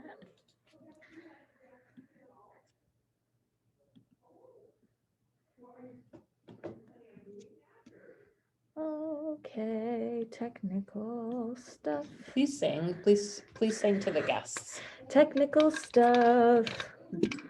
That's all I Do have. do do up. Alrighty. So all of them are right here. They should just be able to see this green box right here. Okay, so I just won't look at them and then we'll open them up. Yeah. I don't know which one you want. Well, I guess we'll start with that one. Well, okay. Perfect. Perfect. Okay, so I can't see your faces right now, but that's okay. So we're gonna open up the buyer rep. It's of important note that of the 4 documents we need for agency, this one right here is the only contract. The others are disclosures, so information that we have to share. So this is the only contract that we have. I'm gonna shut the door. Can you all see that? Can somebody just say yes? Yes. Thank you. Okay. Buyer representation. This is where we will. So we see your email, but I don't know if you opened the actual. Oh, I have this right in front of me. It's up on my screen. I see your email. Is that what you want us to see? No, I opened the document, right? It's Oh, on. we won't see that. Okay, Heather's, or no, this isn't Heather, this is Jordan. You guys could just see the email screen, right? Okay. Yeah. That one, it will be the second one. Boom. Can you see it now? Yes. Perfect. Sweet. Okay. Thank you for paying attention to me. Okay. So here we have the representation contract and we'll go through it. I am not going to read it line by line. Feel free to do that should you have trouble sleeping tonight. This is where I start after we have our meet and greet, get to know each other. How do you feel about it? Can we go ahead up and you want to work together? Let's write this up. Let's get it started. The one thing I always tell them in a buyer situation, there's no fee. There's no fee to be a buyer. You don't have to pay for this. If at any point in time you're unhappy with my service, you decide you're not going to buy, whatever, we tear it up, we call it a day and we part ways and we don't take it personally. It's just business. So when I write this up, obviously the buyer is legal name from driver's license. Let's say it's a girlfriend and boyfriend. Who is the buyer? Depends upon how they're going to buy. Are they going to buy it as a couple? Like sometimes you'll see boyfriend, girlfriend because they're getting married. So then you will put both people down. If it's just going to use, or they're just using the husband's credit and he's going to be the only one on the mortgage, then it's just him. Use the legal names from the driver's license. The contract starts and ends for ease of use. Wait 1 second, I have a question. Yeah. Can you repeat that about the married couple where one is only, I thought if you're married in Minnesota, you both have to sign no matter what, or is that on the seller side? So It's 1 to buy, 2 to sell. Thank you. So if the couple is married, they both have to sign to sell it. You don't both have to sign to buy, unless if the both parties are going to be on the mortgage on the title, then they do. If they're just going to use, let's say they're married and the wife doesn't work, then they'll just use his income and it'll just be in his name. They can always, add her later on the deed. But for purposes of the mortgage, it would just be on his name. So 1 to buy, 2 to sell. And it And we does, for sure learned that in our classes, and I totally didn't remember until you said that. But okay. No, that's cool. And even though, like, I have clients right now where they bought a house, they weren't married, it was just him that we used, and now they're married and she has a different name, and now they're buying and selling as husband and wife. So she didn't sign the purchase of the house because they weren't using hers, but now because she has ownership in the house, she has to sell, or she has to sign. So even though she may not have signed initially, now she has to. But it's Because of always but not because of anything on the deed. Yep, because of the marriage. Because in Minnesota, I think I forget what it's called, but yeah. So 1 to buy, 2 to sell, always. Okay, so then when I get to line 7, what I like to do, because I'm lazy and this is the easiest for me, and it's all about me, is I just do a contract is for a year. Now, what I'll tell them is probably not going to take a year for us to find a house for you. But with all of the different timelines, like, let's just say we're into it and we're 8 weeks into it, and then we find something, and now we're at the 3rd month, and now, oh wait, this expired, so now we got to renew our contract. It's just easier to do it for a stinking year. You can always cancel it. It's no big deal. It's just easier for me to remember. That way I don't have to remember, now, was their contract for 6 months? Was this one for 3? I did have one attorney, an attorney husband and wife, who wanted to write an offer on a property that I was a host at, and they would only sign this good for, I think it was 3 days, because they were writing an offer. But they just wanted to write an offer on this house. They didn't want me to represent them in anything else, just that. So that's the one case where I've had one that's been really different. Otherwise, I always do it for a year. Plus 2, then if they we're going to take a break, that's fine. We're not gonna stop looking because maybe it's the market. Oh, I'm sorry, I forgot to I'm sitting here and Gabby's looking at me like, why don't you have your mask on? People might be just getting beat up and they're like, I don't want to look for a while. I want to wait. That's fine. That's great. You don't have to go back and look and be like, oh yeah, that was expired. And this way you're still kind of attached to them. So do it for a year, just easier. One Yeah, question. yeah. And the one prior.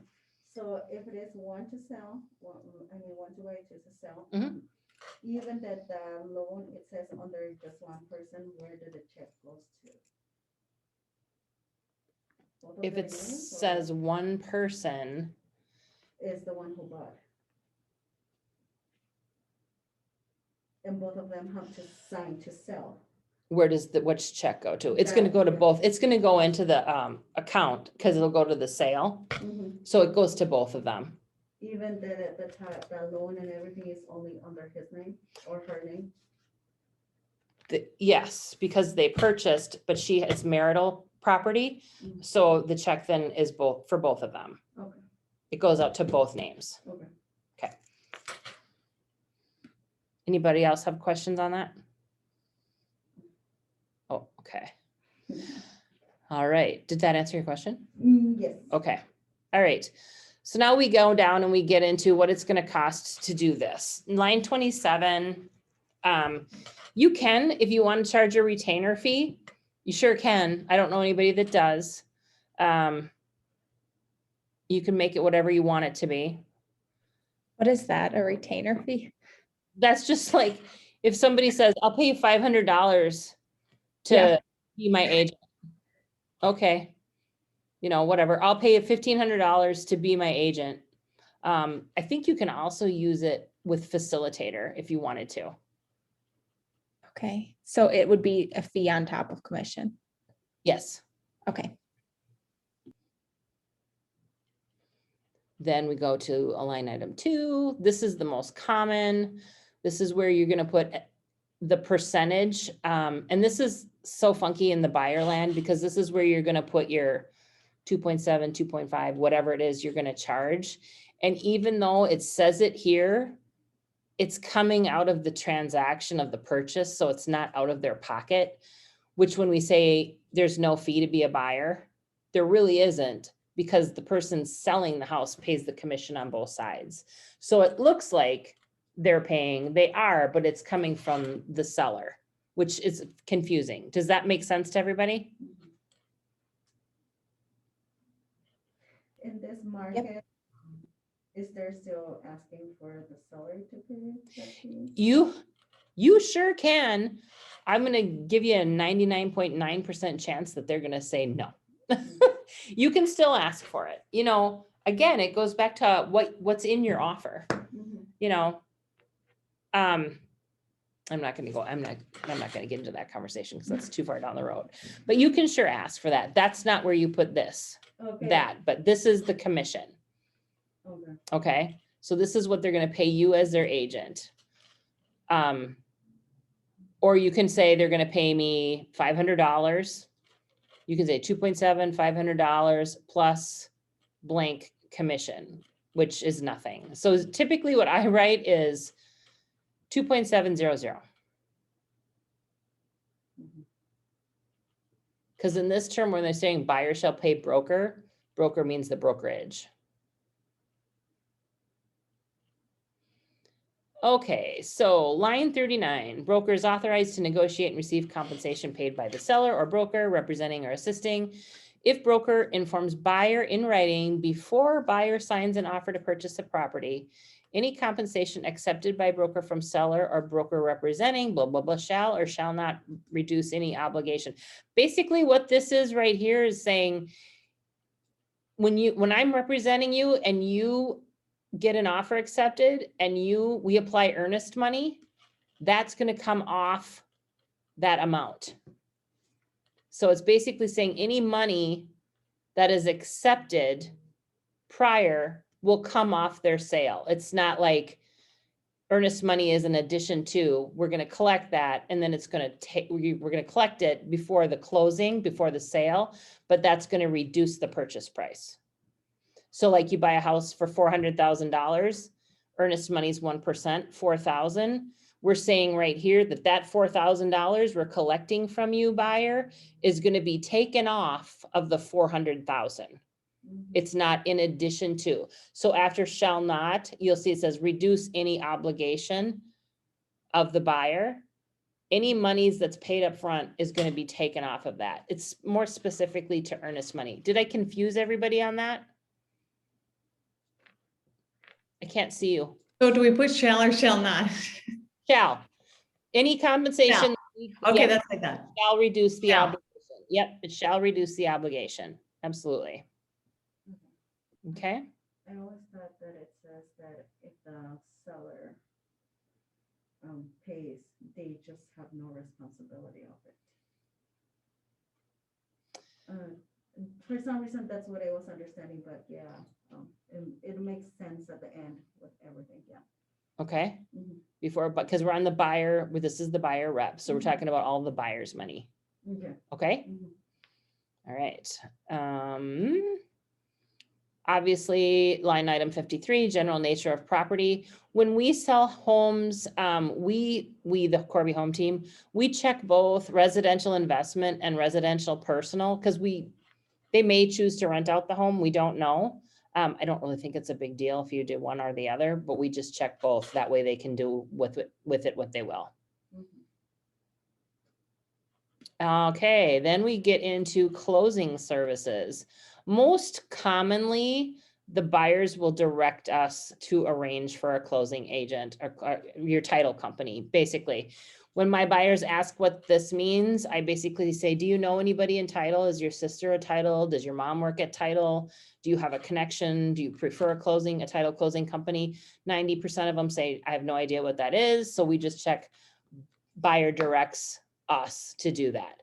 If they say, yeah, we have a closer, we bought a ton of houses before, maybe they're investors and they buy houses all the time and they want to use their title company, then you would check that second box and we would coordinate then with them who that person is. We wouldn't assign it to our title company and then they just initial there.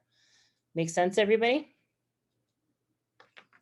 Yes, I'm going to assume that quiet means yes. Okay. Yes. Yes. Yes. It means yes. Yep. Silence means yes. I want to spend just a minute on line 71, just because I had a personal experience with this. The Foreign Investment in Real Estate Property Act, basically, what happened here, and my situation was post fact, when non-resident aliens were purchasing real estate property, or foreign entities, it was more like foreign entities were buying up a bunch of real estate, they were not having to pay property tax. And so they were getting away with, something. Well, then the government figured it out. And now these entities, if they are an entity like that, or they're a non-resident alien, you want to talk to them about, I'm sorry, if hang on a second, I want to make sure I read this right.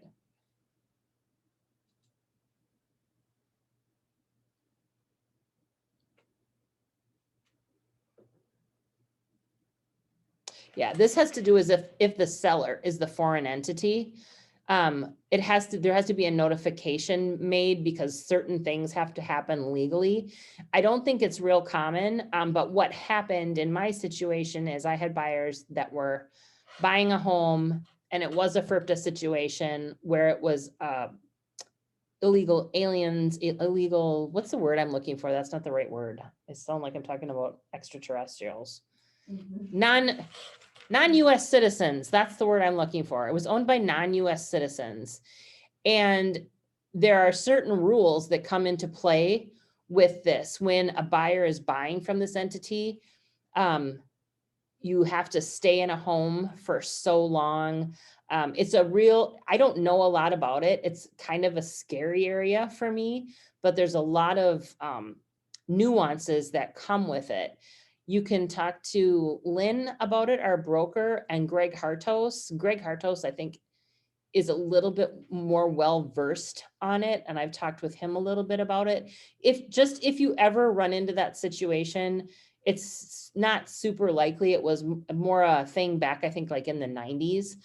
But if you are purchasing from a foreign entity, make sure that you get all of this FIRPTA information before you sign anything, because you could be putting your buyers in kind of a precarious situation. Any questions on that? I know it was crystal clear. Silence means no. Okay. Everybody knows what dual agency is, correct? Dual agency is within our brokerage.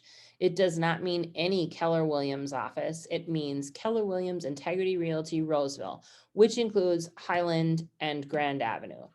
And this kind of goes back to the olden days when, agents would stand around the water cooler and talk about their clients and all of these things, and like, oh, I have a buyer for your house. Well, yeah, they're pretty aggressive. They've got, a high purchase price. They'd probably offer more for your house. That's kind of why this was created. It makes the information, we all know we have confidentiality. That's part of our duties, and that we're not to share that information. But basically we're saying, buyers, are you okay if I'm buying a house that's listed by Shannon, who's also in my office? People are less in tune to the, well, you're not going to talk to her about it, are you? No. Why would you not want dual agency? I have zero idea. I've never had anybody say no to it. When I explain it, I say, If you don't want dual agency, what you're doing is you're limiting all of the clients from the 170 agents that I office with, and that usually takes care of that. It's usually not a big deal. It might be more of a concern in older buyers, just because they kind of remember the olden days. One thing when you're talking with buyers, I'm looking at the line 111 where we talk about the notices regarding, predatory offenders. And I think, it wasn't the continuing ed class I was on. You'll have people that will ask, is this a good area? Is this a nice neighborhood? Is this a safe location? My answer to that is, it depends upon who you are. This area might be super safe compared to an area where somebody else is living now. Or it could be less safe or higher crime rate than where they're living now. And it's up to them to do the research. So I just tell them to go online. You can find, I think it's crimes.com. You can find out by zip code, what kind of crimes, the number of crimes. I also tell them to look up, the sexual predator information. That's all their responsibility. Never say it's a good neighborhood or a bad neighborhood or anything like that. I just say it depends upon who you are, because everybody's definition of nice or safe is different.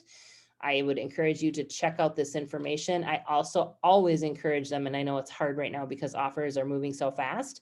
I always encourage them to drive by the property at night, during the week, and on the weekends. Because neighborhoods, I think we all know everybody's neighborhood. It's a different neighborhood Monday through Friday, 9 to 5, than it might be Saturday at 11 p.m. So I always encourage people to just do that and drive around the neighborhood. So put it back on them. Any questions? No. All right. And then this is just where they'll sign. And then when they sign this, I say, congratulations, we're officially a couple. I now represent you. And you can refer to the agency documentation where it shows them now that these are all the things that I can't say, I can't talk about. Whereas if we didn't have this, I can say anything about you to anyone. So that's that. Any questions on the representation contract? So I have kind of a very dumb question, but this is the place to ask it. So dumb, so the ask- agency disclosure Mhm. or the whatever it's called, the long title, Yeah. in real estate, whatever. That is just saying, I guess, like, how is that establishing a different relationship than this? This is like actually saying that they're your client. Yeah. Correct? The disclosure, and I'm going to try and minimize this, and then I'll go to the other form and we can look at it. So those other forms, like I said, are simply disclosures. And what I like to say about agency is that it is a Minnesota law that once I know anything about your motives to purchase, reasons why, that I have to disclose this information to you. And basically what it does is it tells you who everybody is in the transaction, what their roles are. And then that last section there, if you all went to Minnesota Realty School, they call it Old Car, where it talks about your fiduciary duties. This is just stating what all of those are. So they are aware of that. Once we sign the representation contract, that is now in play. This is more like information about what it is.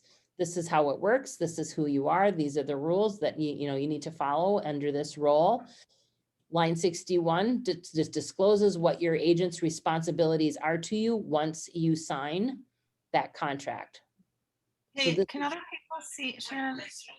Is you guys' screen frozen on Shannon's, or Yeah, just mine? it is. Shoot, what are you guys seeing?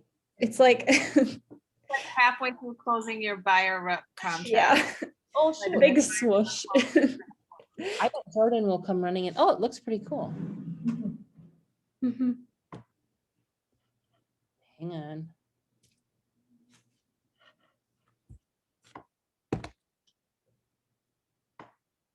Try to share it again to see. Like unplug and then share. Oh, is that what she did? Mm. Go to the top.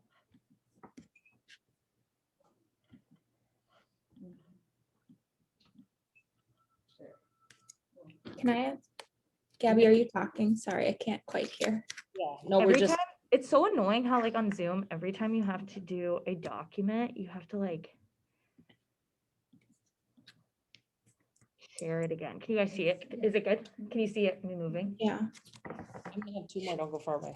You just have to stop screen share and then restart it once you have the document. Okay, so stop, open the document and reshare. Okay, all right, perfect. Yeah, please. Okay, so can you guys all see this now? Sorry about that. Yep. Okay, so this is what I was talking about. This is the disclosure. This is the agency relationships in the transactions. And what this is, basically, it's a definition. It's where you're gonna find out, okay, what the definition of a seller and a landlord broker is. What do they do? What are they legally bound to do? Same with buyer tenant broker. It defines what dual agency is. It talks about what a facilitator is and does. And then here, this is where I was referring to the fiduciary responsibilities. This is what we owe our buyers once they sign the representation contract, the one that we just went through. None of this has to come into play until they sign that. So that's like where I was saying that we're now officially a couple and I can't talk about you or anything in the transaction because they signed that. Had they not signed it, I'm still free to talk about them. I could say, oh yeah, I met this couple and I just talked to them and they've got a $500,000 purchase price. They've got all kinds of cash or I could say, yeah, these sellers are desperate. They have to sell this house. And I could have all of those conversations. Not that I would. I mean, we're professional, right?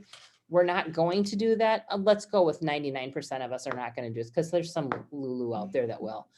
But this is just for their information. It's disclosing of information. That's all it is. Disclosing information. And it just says, this is a disclosure, not a contract. They're just signing off that they've been given the information. That's all it is. Does And that? then, Yep. yes. So what do we do? So do we sign this too? There's 2 spots, or is it if it's a couple? If it's exactly, if it's a couple. And here's the thing. When you're doing your buyer rep, you'll always get this signed. You don't always have buyer reps, but we have conversations with people at open houses, right? Where they're saying, yeah, we're going to buy, it's this, I'm relocating. We're starting to hear things, which is great because yay, we get to know things. But that's when we have to say, I just want to hand this to you. So having these at your open houses, and they don't have to sign it and give it back to you, just give it to them. And if you want to put your name on the bottom or brand it with your name on it or whatever, or date it, you sure as heck can. You're not going to be tied to anything. All you've done is provided them the information that you're supposed to provide to them once you have any point of knowledge, why they're purchasing, anything like that. So you can hand it out all day long at open houses. You can, 2-side it and put it on a flyer, add the information on the house, whatever you want to do. You just hand it out there. But when you're doing your representation agreement, then you need to have it signed. So you may give it to them at the open house, they lose it, you just give them another one and have them sign it. And then we just keep all of their signed copies of everything. These are dumb questions. No, they're not dumb questions at all. Okay. So what they'll do Just processing for tomorrow. is these actually will all go into command. So you can do these yourself, depending upon what you're planning to do as far as like for Beth, who's on the Voss Harwood team. Somebody on the team probably does this for her. She probably says, here's all my paperwork. And their team says, yay, go get another one. And then they put it in command. If you don't have a team, you don't have a transaction coordinator, it's going to be you. Then it's basically you create an opportunity in command and then you put the documentation in there. You have like your pre-offer, if you will, like your representation paperwork. And then you'll have any offers, you'll keep them in command as well. So you'll basically, you can do these digitally, or you can do them, even when you sign the paperwork, you can do it digitally through Authentisign, or you can sit down. I typically have these done manually because I'm sitting in front of them. And there's not much to it. So 90% of mine are done handwritten. Once you do them handwritten, you can scan them into Authentisign and then email them out, and that works really slick. Okay. So all of your paperwork for the transaction will go into Command. Once it's in Command, if you feel safe, you can shred it. I never do that. I'm a freak. I hold on to it for like a year, and then I know once Travis has it, then I don't need to worry about it and I can throw it all away. But that's where it will all go. Any questions? Any more questions? Are we doing okay, you guys? Do you feel like this is helpful? Am I like doing, and I don't feel like I'm doing what I'm supposed to be Yes, it's very helpful to me. I don't know. doing. Okay. Yes, This is so it is. helpful. I'm sorry that we don't answer sometimes. No, I I feel like answer like yes, no, yes. would rather But just yeah, we than follow the guide.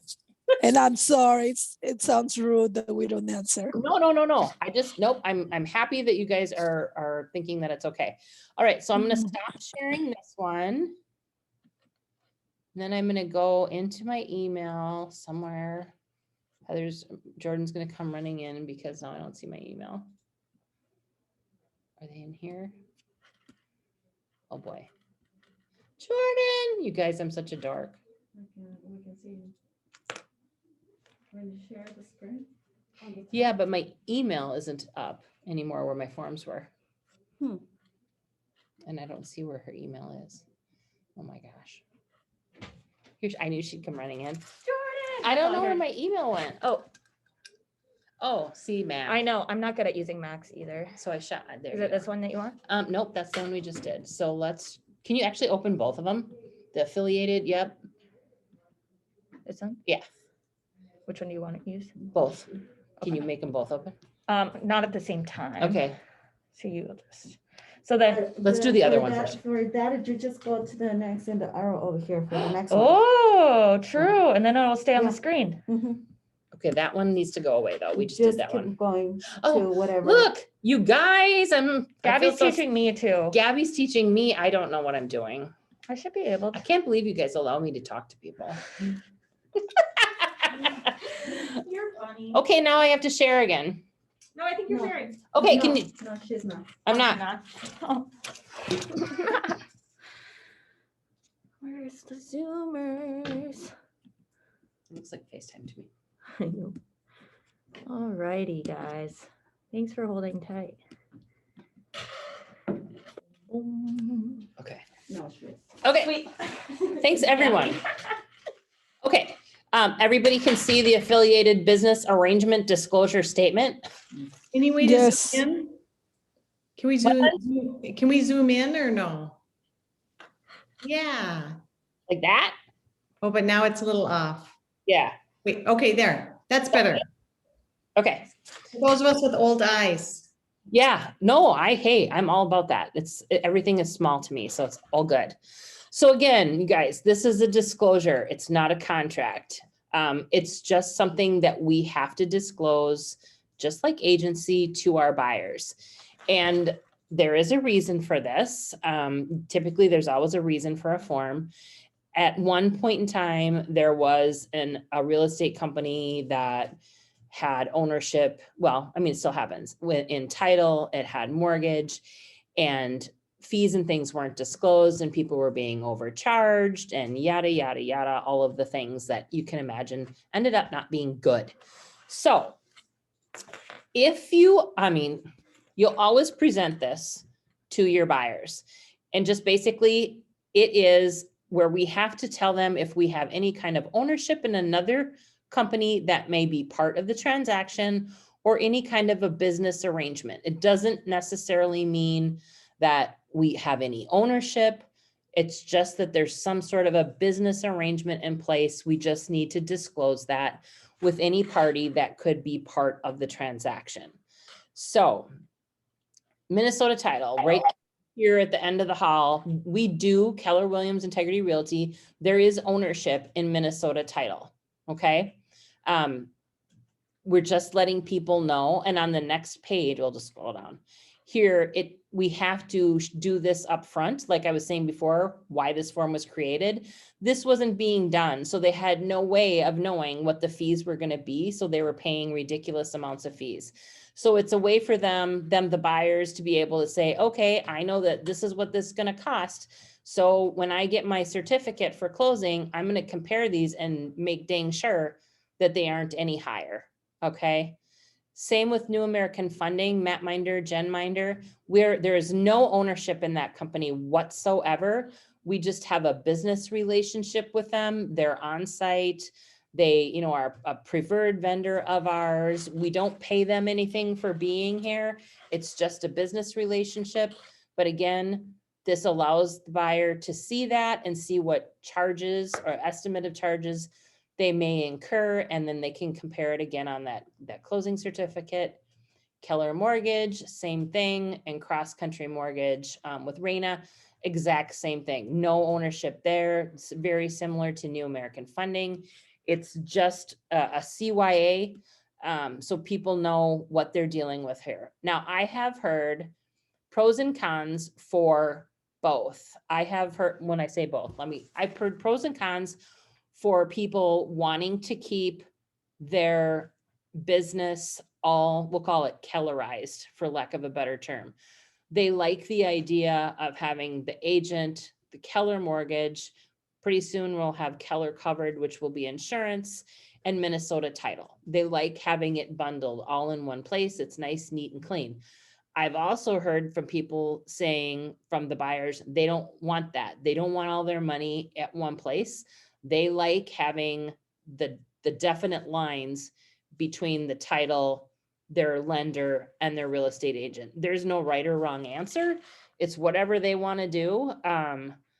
99% of my business is with New American Funding. I don't use Minnesota Title. And I've never had any issues with it. I don't know that anybody, well, I guess, how would I know? Nobody would tell me this. But again, this is just a disclosure statement. We're just sharing information, basically coming clean with everything so that there's never, you never told us you owned Minnesota Title and we were told we had to use them. No, we didn't. We did tell you that we did, and you had your choice on those little boxes on the representation agreement. So it's just protection for everybody. Any questions on this page? No is good. Silence is good. Okay, now Gabby says I can just do this. All right. This is my most favorite, most ugly, ridiculous form in the whole wide world. Okay. Again, disclosures, waivers, and acceptances. There is no contract on here. And a lot of these things, guys, you can change it in the contract. It's more of a heads up, consumer. We need you to understand who this is, what these are, what rights you're going to have, blah, blah, blah, blah, blah, blah, blah. Brokerage acknowledgement, basically brokerage is Keller Williams Integrity Realty. It just defines the brokerage. Sometimes you'll hear the term broker, which is agent, and it can be used interchangeably, or you'll hear broker like Lynn Franson's the broker, and you can hear brokerage, which is the office. So it's terminology clarification for lack of a better thing. Buyer's home inspection, you acknowledge that you have the right to the inspection, and we put that in the purchase agreement. If you've not written a purchase agreement, the buyer can either request or decline a home inspection. We're just saying that they have a right to an inspection. So we have notified that, we've disclosed that. Buyers also have the right to purchase or request a home warranty. A home warranty is typically for about a year. It's on your major appliances. Some companies cover service fees, some companies don't, some companies charge more depending upon where it is. But it can save, like if you are getting a house and the appliances are older, but you don't want to ask the seller, you don't want to reduce the price, you're just going to buy a home warranty plan. So you can save for money for a year, you can do that. And you can change this. If you say decline here, you can change it in your purchase agreement at any time. It's not a problem. And then of course, final walkthrough, you have the right to a final walkthrough. Don't ever do the final walkthrough for your clients without them there. This is just a bad idea. The other thing that when I'm doing my final walkthroughs, I'll be there. I try really hard not to be participating in that, as far as like, I don't want to be the one checking the oven. I don't want to be the one checking to make sure that the water's running, that the drains are draining. I want my buyers to do that, because then they can come back and say, well, I never checked that. Shannon checked that.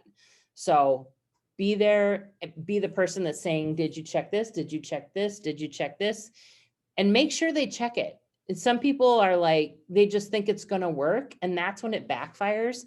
I think there might even be like a checklist for what you want to check at your final walkthrough. And final walkthroughs are not an opportunity for us to ask for fixes. What the final walkthrough is we're going to go through and make sure there was no damage to the house since you were in it, most likely at inspection, and to make sure that, you know, everything has been fixed to our satisfaction based on the purchase agreement. You know, if you said we need the ground fault and ground fault GFCI, I don't remember what the term is, outlets in the bathroom, you want to make sure that they're installed and you want to make sure they work. So final walkthrough can take about a half an hour. Come with your checklist, give it to the buyers and have them split it up and do it. Don't be responsible for it. Just make sure you give them the list of what to do.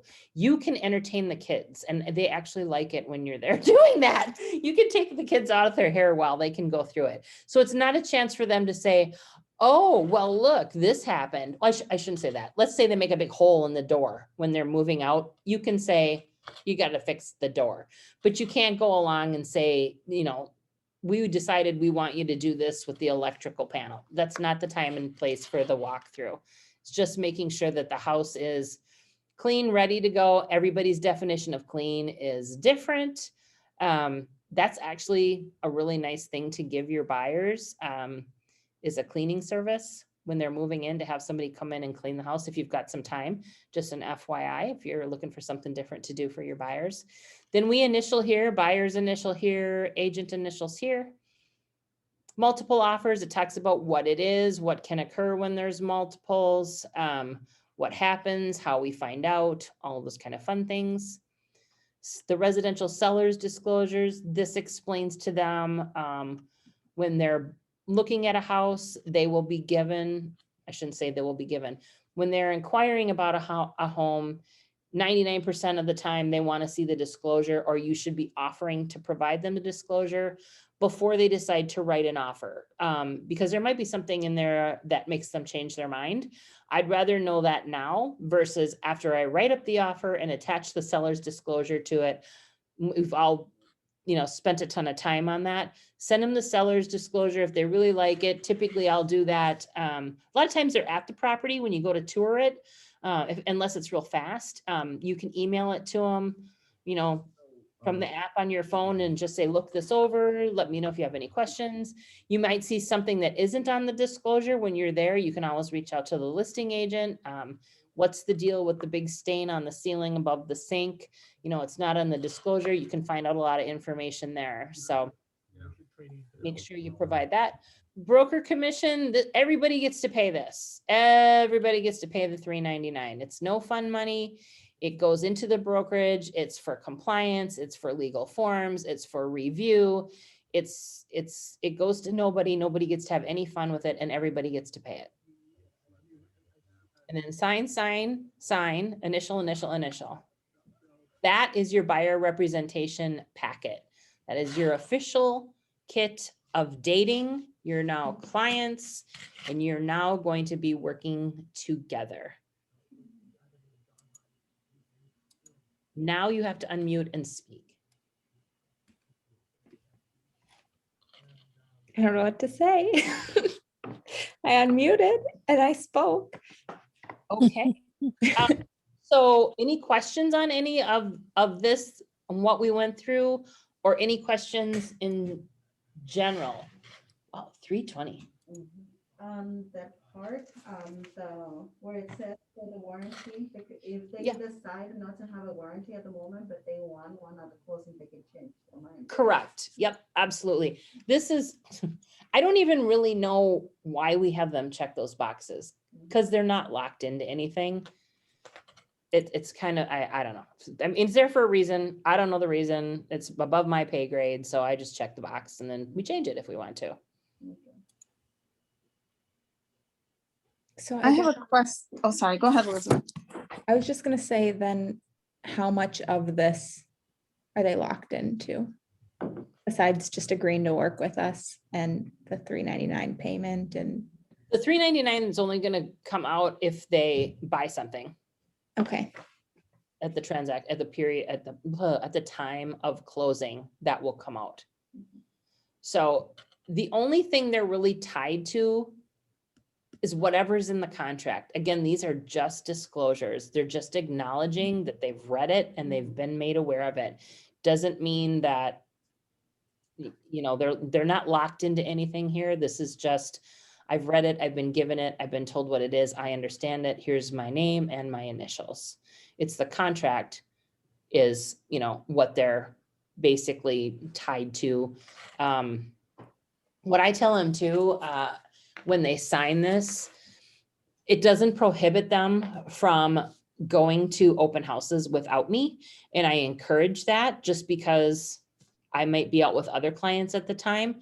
What I do is I hand out a stack of cards to my buyers and say, when you go to open houses, hand them my card, tell them you have an agent.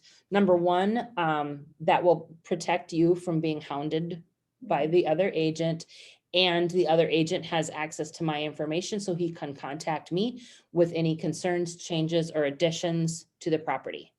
It's nice, straightforward. They can go do whatever they do. Different scenario if you're talking about new construction, and that I think is a completely different topic.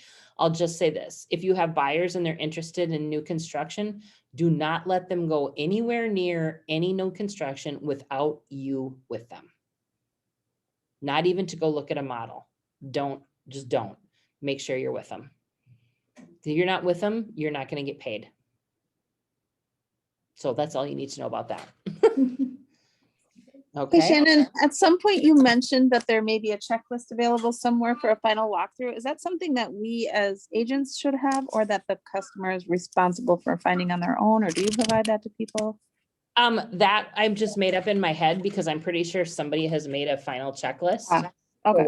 walkthroughs. You know, basically you know, you want to make sure that the water's running, that the hot water turns hot, the cold water turns cold, the oven works, the dishwasher, the washer, the dryer. I mean, it's hard to do. Like, you can't check an air conditioner in December in Minnesota. It just doesn't work.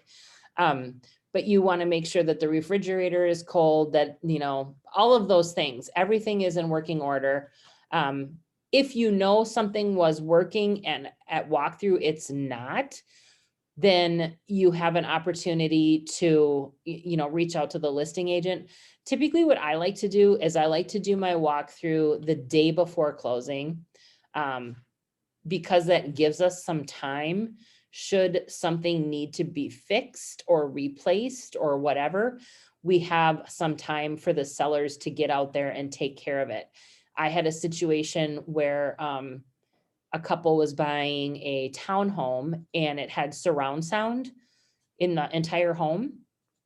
And the sellers took all of the speakers, which is fine, but they also took down all of the mounting brackets and removed all of the mounting brackets in every room. So there was holes where the brackets used to be. They can't take those. Those are fixtures. So I had to call the listing agent and I said, you need to get back over there and put those things back up. Mhm. You know, and the sellers were like, well, you know, nobody told me that. I'm like, well, it's in the contract. You know, I can't help it that your agent didn't tell you that. And they had a big hissy fit, but they had to go do it. So we had enough time because we weren't closing till the morning that the sellers could get back over there and put those brackets back up. So that's what that's my preferred. Some people will do it right before closing. You know, if it's a vacant property, sure, because nothing's really happening in there. But if you've got somebody that's living in that house, I mean, I've had people go, you know, the night before and we walked in and it's like, we can't even do a final walkthrough because there's so much crap in the house, you know? So just be conscious of that when you're setting those things up, that you are allowing some sort of time if something needs to be fixed or changed or whatever. I always thought of 2 hours before. Yeah, I mean, and a lot of people do. And typically it's probably okay, but I don't want to be sitting at the closing table waiting to be told that, oh yeah, the seller took out the appliances that you guys saw at closing and put in some cheaper ones. You know, I don't want that. I don't want to be sitting at closing table waiting for them to fix what they messed up. I'd rather give them some time and do it the right way. Okay. So.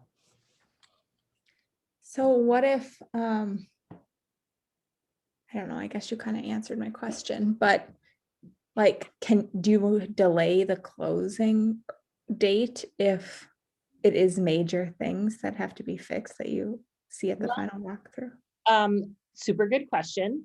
And I guess here's the reality of it. The reality of it is the sellers are waiting for money, usually to buy their property, and the buyers can't give them the money until it's fixed.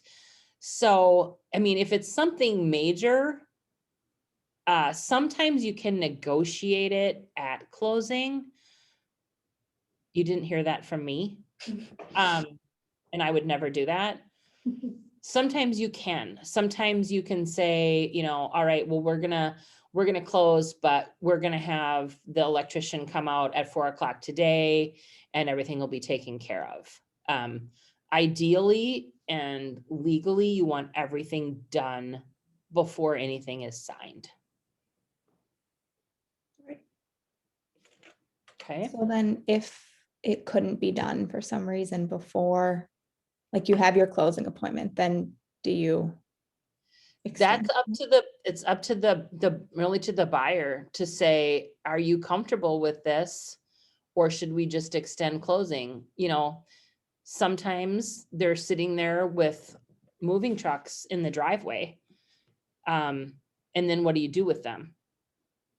You know, well, we can't get into the house because we're not closing. So then are they going to incur another fee from the movers, you know, which you could make the sellers pay for, but you know, that can really mess up people's lives. So all the more reason to give yourself a little bit more time for your final walkthrough. I wouldn't do it, you know, any more than a day or maybe a day and a half before closing, depending again, if it's vacant or if there's people living in it.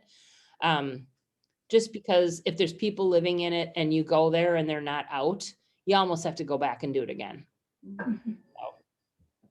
Find out when they're going to be done. You know, basically when you say you're coming for your walkthrough, they should be out. They should be out because closing is when they're giving their keys over. It doesn't always happen that way, but you know, and sometimes you do have to go back. You run back in the morning.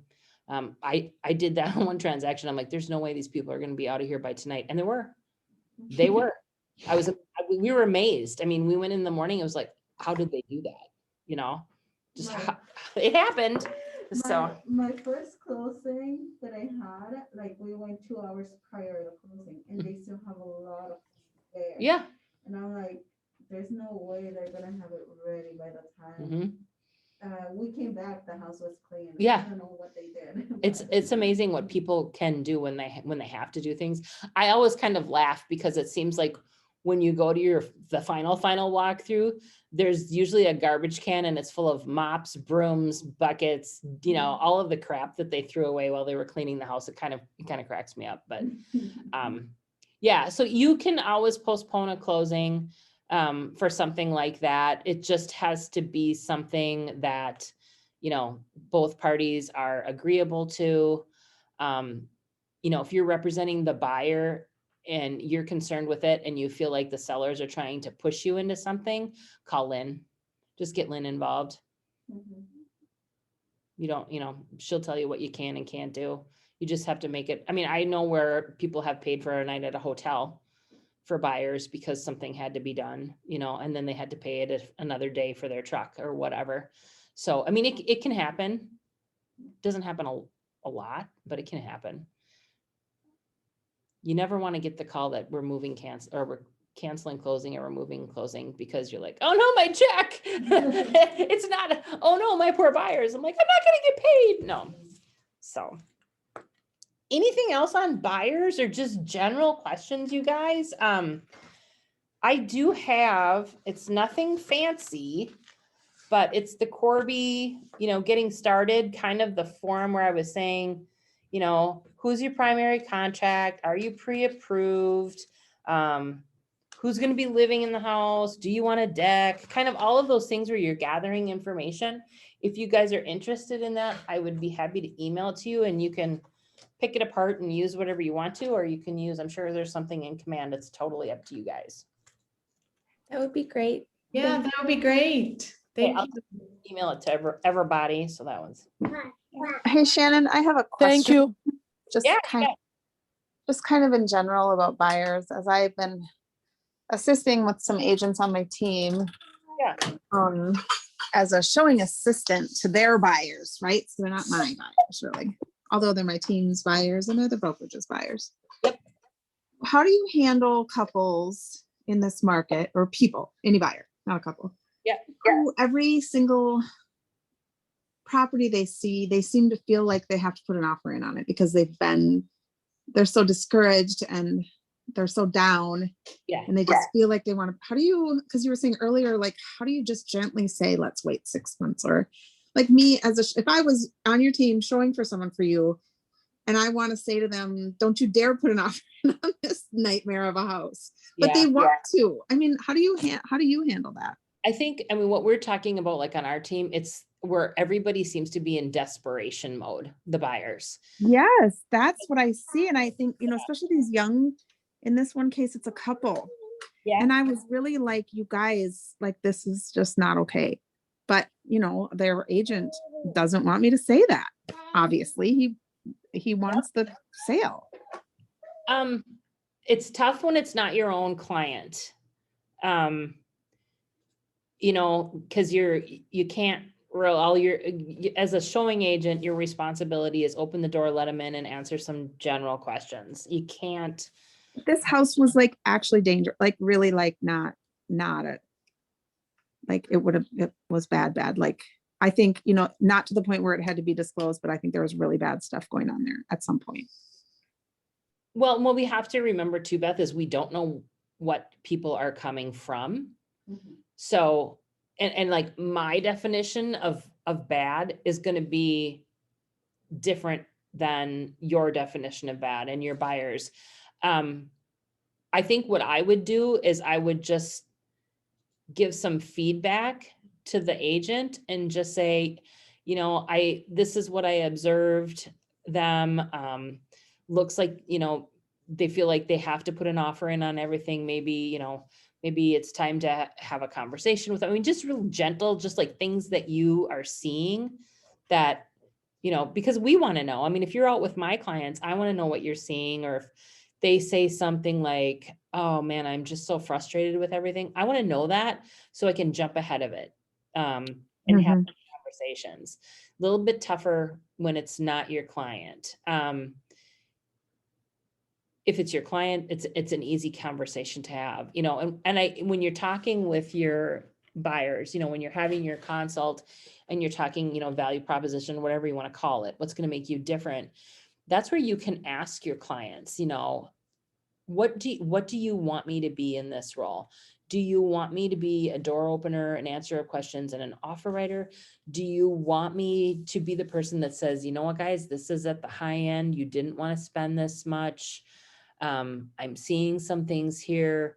Ask them what they want from you so that you're clear from the get-go that what your duties are. And sometimes, couples have, or people have connections, you know, like their dad is a contractor and their uncle's a tiler and this guy's a plumber. And so they have family that can help them with that. We don't know that.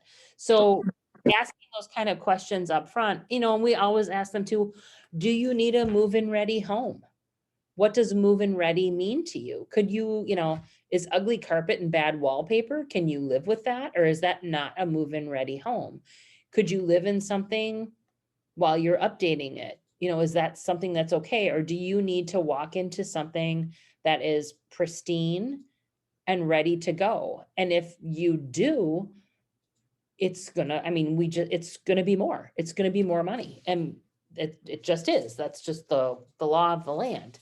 But just asking those questions and always coming from contribution and wanting to be able to, you know, do what they're expecting of you, because you'll fill a different role for all your clients. I mean, your basics will always be the same, but some are going to be like, no, you know, we're good. We know how to flip houses. My family flips houses. We know this needs work, you know, those kinds of things. But I think, you know, bringing it to somebody's attention is important. And everybody's in desperation mode, and it's really sad. You know, if you could, you know, one thing you could say is, you know, what's your current situation? Do you guys have to be somewhere?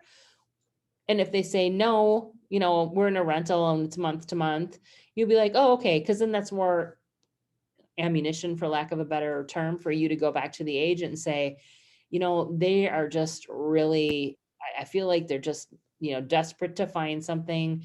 Not sure that this was the right one. It sure needed a lot of work. You know, maybe it's time for you to have a conversation about, you know, what actually do you want in a house? Again, going back to your form, that these are the things that we absolutely have to have. This is what you said. Are you going to be happy in 2 years with this house? You know, or would you rather wait and get the house that you love and be happy in it for 8 years?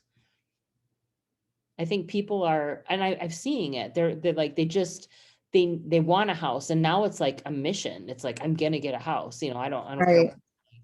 And, you know, you have to point out things like, okay, well, this house was built in 1953. It's the original furnace. It hasn't had a new roof. So as a showing agent, you can help that way by pointing out things that are going to be an expense. You know, so take these things into consideration. Yeah, this is your price point, and it's been on the market for 32 days probably because of the age of the mechanicals, and they're not cheap. You know, so just because you can get a house at this price, I'm not saying everything's going to break, but you're going to have to budget for some of those things. They need to have some reality kind of flashback at them, and just asking them, do you love this house? I tell people, I said, when you walk into a house, and you guys know this, you walk into a house and you either know that you love it, like this is it, this is the house, or it's like, yeah, I could live here. You don't want that. You want, I love this house. This is where I want to live. I don't want to have to make something work for $350,000. I just don't. Right. And that's what are you seeing that? I'm seeing a lot of people doing that. Yeah. Yeah. It's hard to be a buyer's agent right now. You know, we all have that servant heart, and it's really hard to see buyers getting knocked down over and over and over and over. It's tough. It's emotionally hard. And you want to be the camp counselor, and you want to sit down by the fire and sing Kumbaya and hold hands and make everything better. And maybe it's just let's just talk about this, you know, when it's your client. You know, I'm your real estate agent, and my job is to watch out for you. And this is a concern for me. You know, how are you feeling about this? What if we just took a break? You know, come back at it with, you know, fresh eyes. I mean, how do you feel about that? I mean, it's a different story if somebody has to be out and into something. That's different. But if they're in a rental situation where they can be there, you know, month to month for another 6 months or something like that, just have the conversation and let them think about it. They might be like, no, I want to fight the battle. And you're like, okay, then I'm going to fight it with you. But this is what it's going to be. But writing an offer on every single property, that's not it. Do they love the house? If they don't love the house, they shouldn't be writing an offer on it just to have a house. Can I ask you a question? Yeah.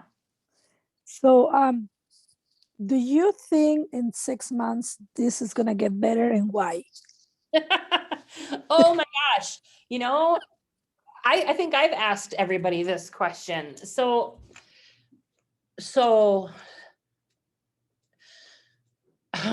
I don't even know how to answer that. I'm So sorry. no, it's okay. Cause I don't know, but what we've talked about as a team, and I wasn't selling, back in 2008 and 2009, when we were having all of like the foreclosures and things like that. And that was, different reasons why things were happening at that time. In talking, like I've talked with Matt about it, I've talked with Sean Corby about it, and we talked about it as a team. People are still going to have to move. And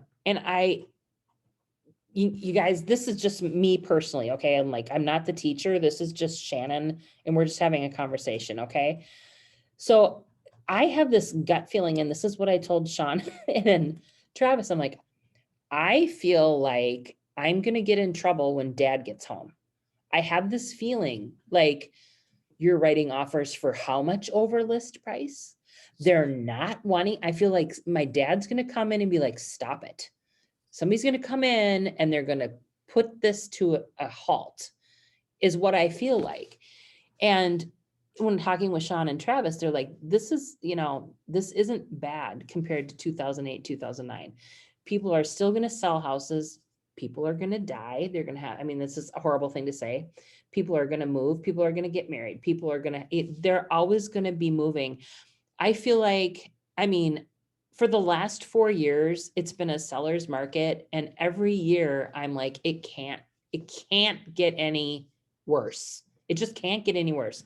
I can't imagine what could possibly happen right now to make it any more of a challenge than it already is. I'm afraid our metropolitan area might blow up again in a month or so. There's that. There's that. There's so many unknowns. I feel like it will calm itself. I don't know. I don't want to say it's going to get better, but I think the people that don't need to buy may say, we're gonna rest for a year. We're gonna stay where we are. And I think you'll have some of that, and new construction, people are going to new construction and they're so far out. There's just not enough houses is the problem. You've got the baby boomers, they are all at the age where they need to sell their homes, but they can't afford a new house because, they've been living without a house payment for how many years? And now, they need a single level home. Yeah. Starting at $500,000. Yeah. Okay. I don't think so. There's a housing crisis for sure. And the first time home buyers and the baby boomers, they all want a Rambler. They all want one level, the new first time home buyers want Ramblers because they're great startup houses for families. It's just, it's crazy. Every day it's crazy. And what Travis and Sean basically said to me is just put your head down and do your work. And we'll let you know when it's time to worry. When Dad's coming home, if something's going to happen, we'll know about it. We've got Gary leading us. And I feel super confident in him. And if anything's going to shake out, I think we'll be ahead of it. And I think they'll be ready for us. They'll have some plans. And, there are things in place that protect us from ourselves, I guess, for lack of a better word. I think it will calm itself in 6 months. I don't think it'll be what it is right now. I really don't. And I know like our team, we have quite a few listings that are being withheld because everybody wants to list in June. It's like a wedding. I don't know what's magical about June, but we've got a lot of listings that are gonna pop, and I think that's true. I think people have that. I think there's a decent amount of that. And I think you're gonna see a little bit of an ebb and flow with the buyers and the chaos. And That- what do you, I'm sorry to interrupt. No, you're fine, go ahead. What do you think about the interest rates? Do you think they are gonna go way too high? Well, what's way too high? Well, not, I will say like over 3 or over like 3.5, because I have a couple buyers that their interest rate right now is like 2.5, 2.75. And they are concerned about waiting like a few more months because they don't want over 3. Which is, it's so funny because 3 is so ridiculously low. I It's- know. I told them like about a few years ago, Mhm. like, and there's like, yeah, but so it's like, oh, people sorry. are so funny. It's like, okay, so if they're at let's just say they're at 2.5 and interest rates go to 3%. What does that mean in your monthly payment? $1? What does that mean? And I have had this conversation with Matt Minder, and he's like, yeah, the rates are going to go up, and the rates fluctuate. They go up and down, up and down, up and down. It's like the stock. You just don't know. Yet 3%, I mean, I can remember paying 8%, 12%, so 3% is nothing. If that's something that they're concerned with, what you can do is have them talk with their lender, or you talk with the lender and just say, what does this mean? If they're, they had a 2.5% or a 3% rate on a, $300,000 home, what does that boil down to? And so you can put it in terms of, dollars for them. And I was gonna do that because anyways, they're offering like 30,000, 25,000 over the asking price. Yep. Yeah. It's So Janet, were you on yesterday's team meeting at 9 a.m.? no, I couldn't because of my Okay. other job. Because I don't know if other people were there, but Matt Minder was talking about how to address people that say that question. Well, I'm at 2.75. What if it goes up to 3.25? And he was saying like they don't even blink an eye at paying $7,000 in taxes a year versus $4,000 of taxes per year if they look at 2 different houses in 2 different neighborhoods or towns, and how much that impacts their monthly payments. So why are they blinking so hard of an eye at, a 1/4% or 1/2% on their payments? Or they'll pay $300 in homeowners association fees. They don't even blink at it. So those 2 things impact their monthly payment much more. Monthly. Yeah. So if you break it down with that, like by month, rather than multiplying, 1/4% over 30 years, I don't know. Yeah. Because they can always refinance if Exactly. I bought my first house at 8%. And when I tell people that, I think it was over 8. Yeah. In 97. And when I tell people that, they look at me like I'm bonkers, but that's high. Yeah. That I is, agree. but it was, 8% back in 80, let's see, when did we buy our house? 8% was low because it had spiked up to 12, and you're like, oh my gosh, 8%. It's like when you guys remember when the gas was like $4 a gallon. Like, I'm not paying that. Oh, you're not going to pay for gas. You're going to walk everywhere, and then it was like gas went to $2.75. You're like, oh my gosh, it's so cheap. I'm going to go get gas. And now we're paying $1.89 or whatever, it's all relative. It's just about putting it into perspective. And, just because it goes from 2.5 to 3, what does that mean? I mean, it doesn't really mean much. If it went from 2.5 to 6.5, then we're going to have a conversation. And let's talk about the price of the house and where the house is, like Beth was saying. Give them that information. Give them some examples, have them run it up to 3.5%. Yeah. Thank you. Yeah, for sure. I mean, I don't claim to be right, but those are my words. Well, I do claim to be right a lot, but not about this, so. Thank you. Anything else, you guys? I can't believe I talked till 3:48. Well, most of it was tech support. No go? It was good info, Shannon. I like your style. Oh, yeah, the lack of style, you mean? No, I think that's what I like about Ignite is like some presenters I do not jam with at all, and others are really, they work for me, and it's probably the opposite. You know what I mean? It might not be the same for everybody. Yeah, I- yeah. I agree, Beth. Yeah, I was gonna say the Shannon was same thing. good. Yeah, I feel like the no style or no structure to it is we learn the most. Better. you know? Yeah, we learn more. I am the queen. Not of- that you didn't have structure. You, it Yes, was you good. absolutely had structure. But yeah, just kind of going with the flow. Yeah, yeah. I mean, I'd Mhm. rather have a smaller group like this and just talk through Mhm. things, bring things up. I probably, well, we went through the contract. I guess that was my thing that I was supposed to do. So, okay, so everybody has to commit to doing one thing towards lead generation or buyer consult. And I'm gonna let you guys off and say you don't have to tell me today. And then I'm gonna report it back to Matt Brown, what you said you're gonna do. And then in a week, I'm have him ask you if you did it. Does it count if I have a first time home buyer and I'm gonna get in touch with her lender and see if, because I heard there's like 100 more lift loans available. Does that count? And I'm gonna see if, That's already a buyer that you oh, have. this is shit. Oh, you're gonna try to make us get a new buyer? Is that what our assignment is? I'm not saying you have to get a new buyer. I'm just saying what's one thing that you're gonna implement or change in your lead generation or your buyer, even your buyer consult.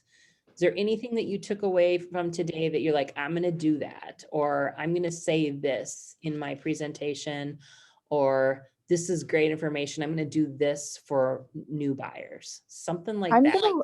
I'll do mine publicly. I'm gonna look into that concierge thing and learn how to do that in the MLS. Okay, that's great, Beth, and just be super mindful of it.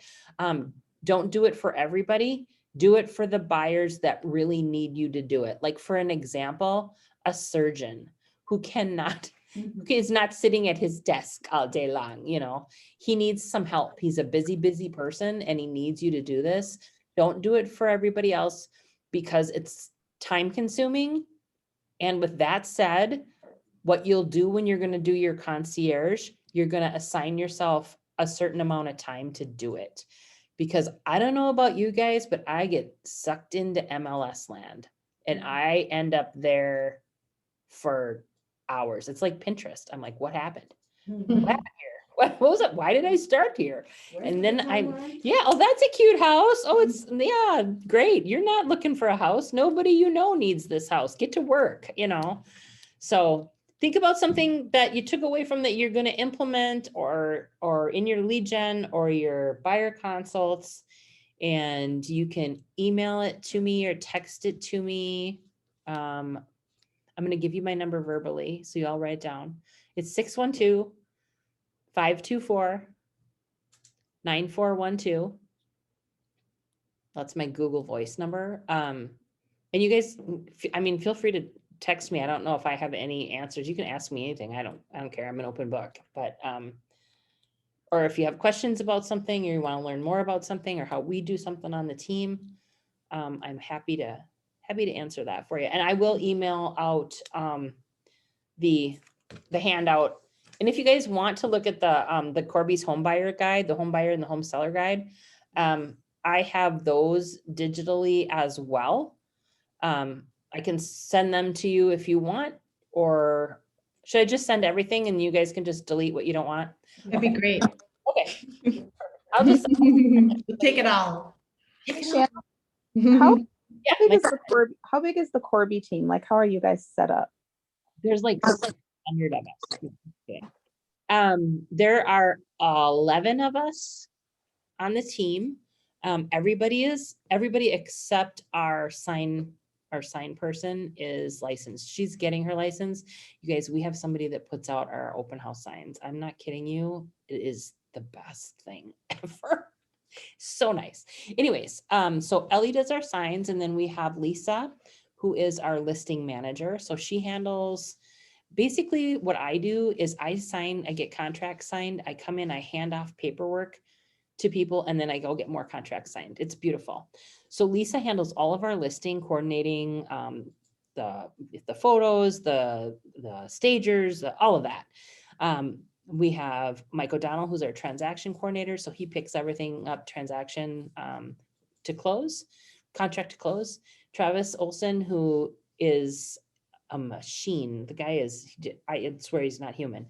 He handles our operations, and he kind of oversees Lisa and Mike. And then we have Sean and Katie Corby, and then Bernie, and then Shannon, Tracy, the captain,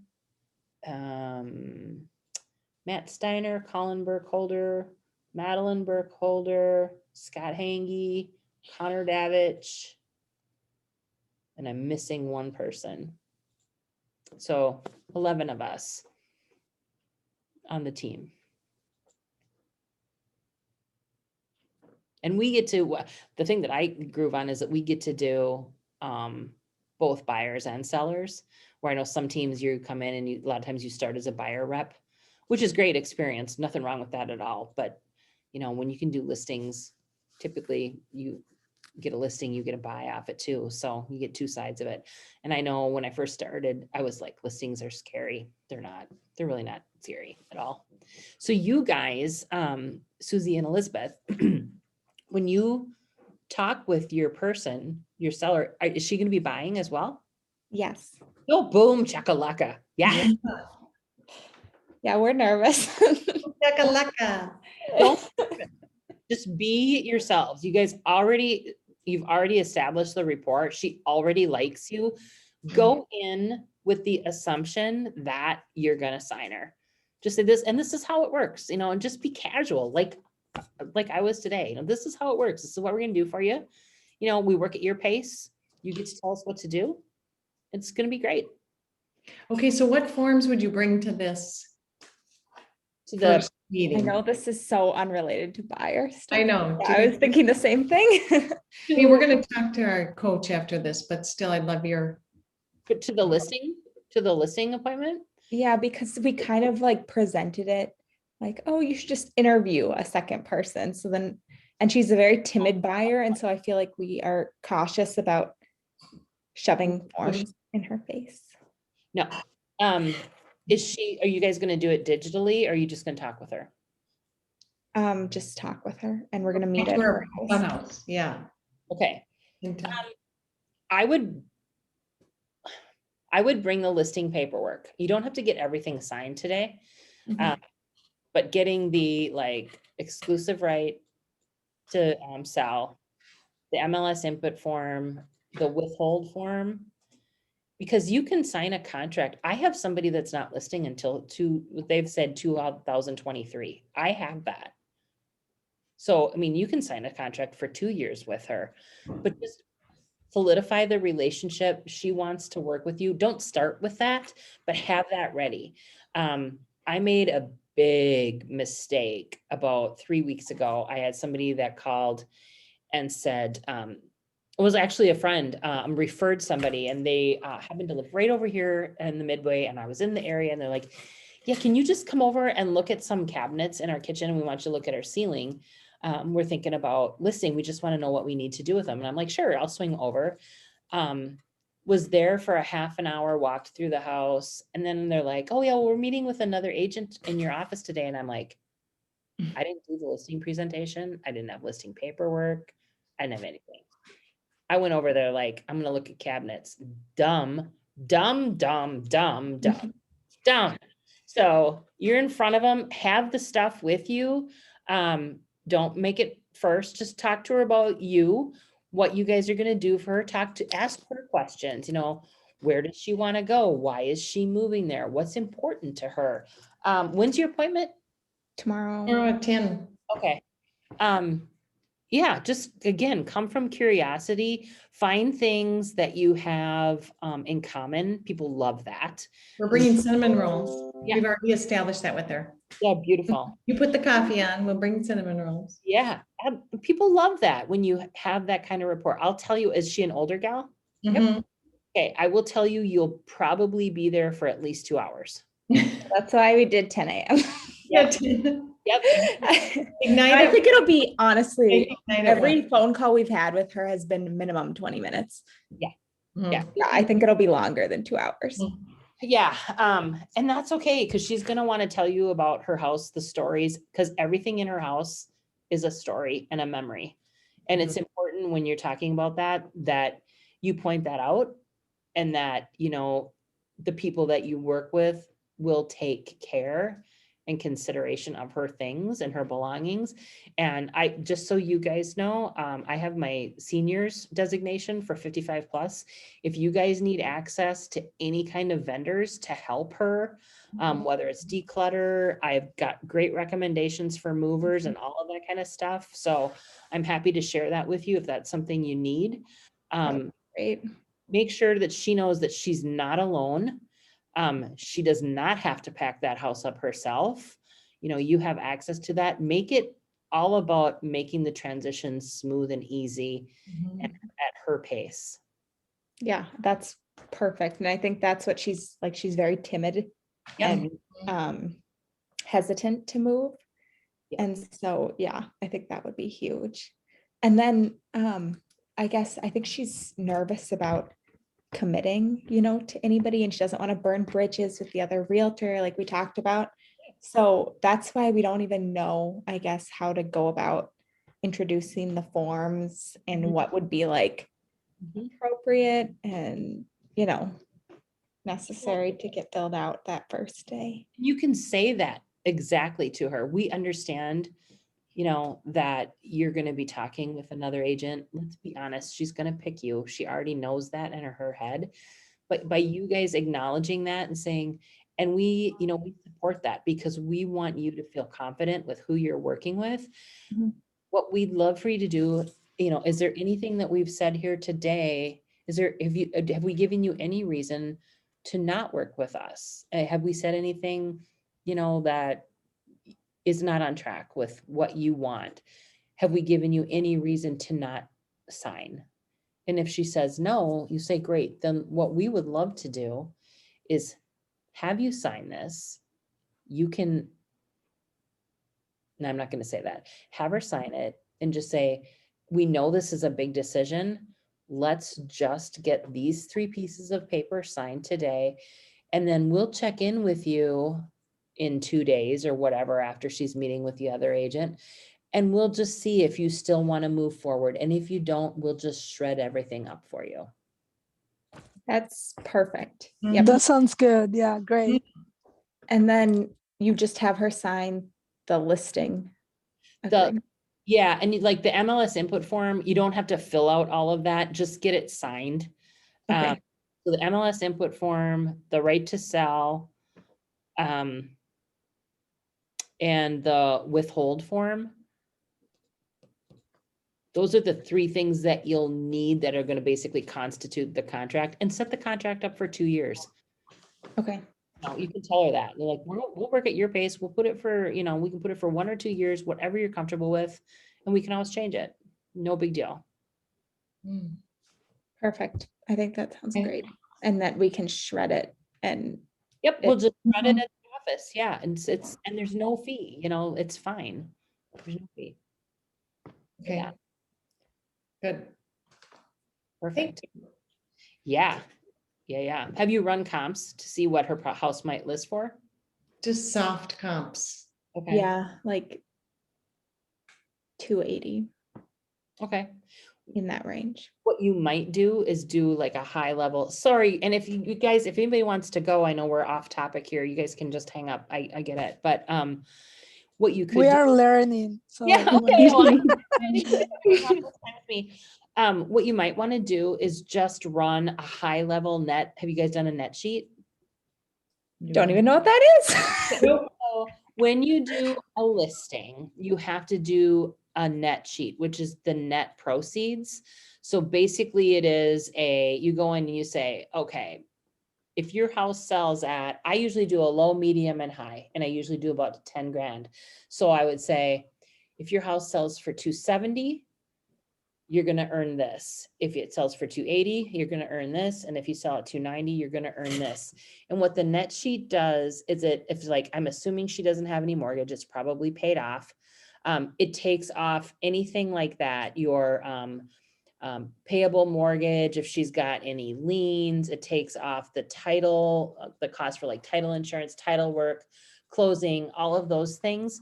I think there is a net sheet. There's a net sheet somewhere for the office. I'm not sure how it looks compared to ours. Ours is pre-filled because we know like what county taxes and filing and all that is because of our title company. You could ask Matt Brown if he has an example of one. And then basically you say, and you obviously don't know everything that she owes on the house, right? So you could just come up with a guesstimate of what we think title's going to run about X, and we think this will run about X, so this is what you have the potential to take in proceeds from the sale of your home. Okay. I mean, that would, Next meeting, maybe? yeah, you can for sure do that in the meeting. Yeah, I mean, because it's a little daunting, but and once you get in there, you Yeah. might be like, oh yeah, no, this is going to go for a lot more than 280. It just depends. Yeah, and she said that she's fixed it up a decent amount and we can't find anything on it. Yeah. So Probably never moved in, probably never even have it on the MLS. I love those people. yeah, it doesn't have a picture even on the MLS. No. I had to Google map it. So If you look in taxes and MLS, when you go to the tax tab, you can look in there for the property tax, and you can Okay. type in,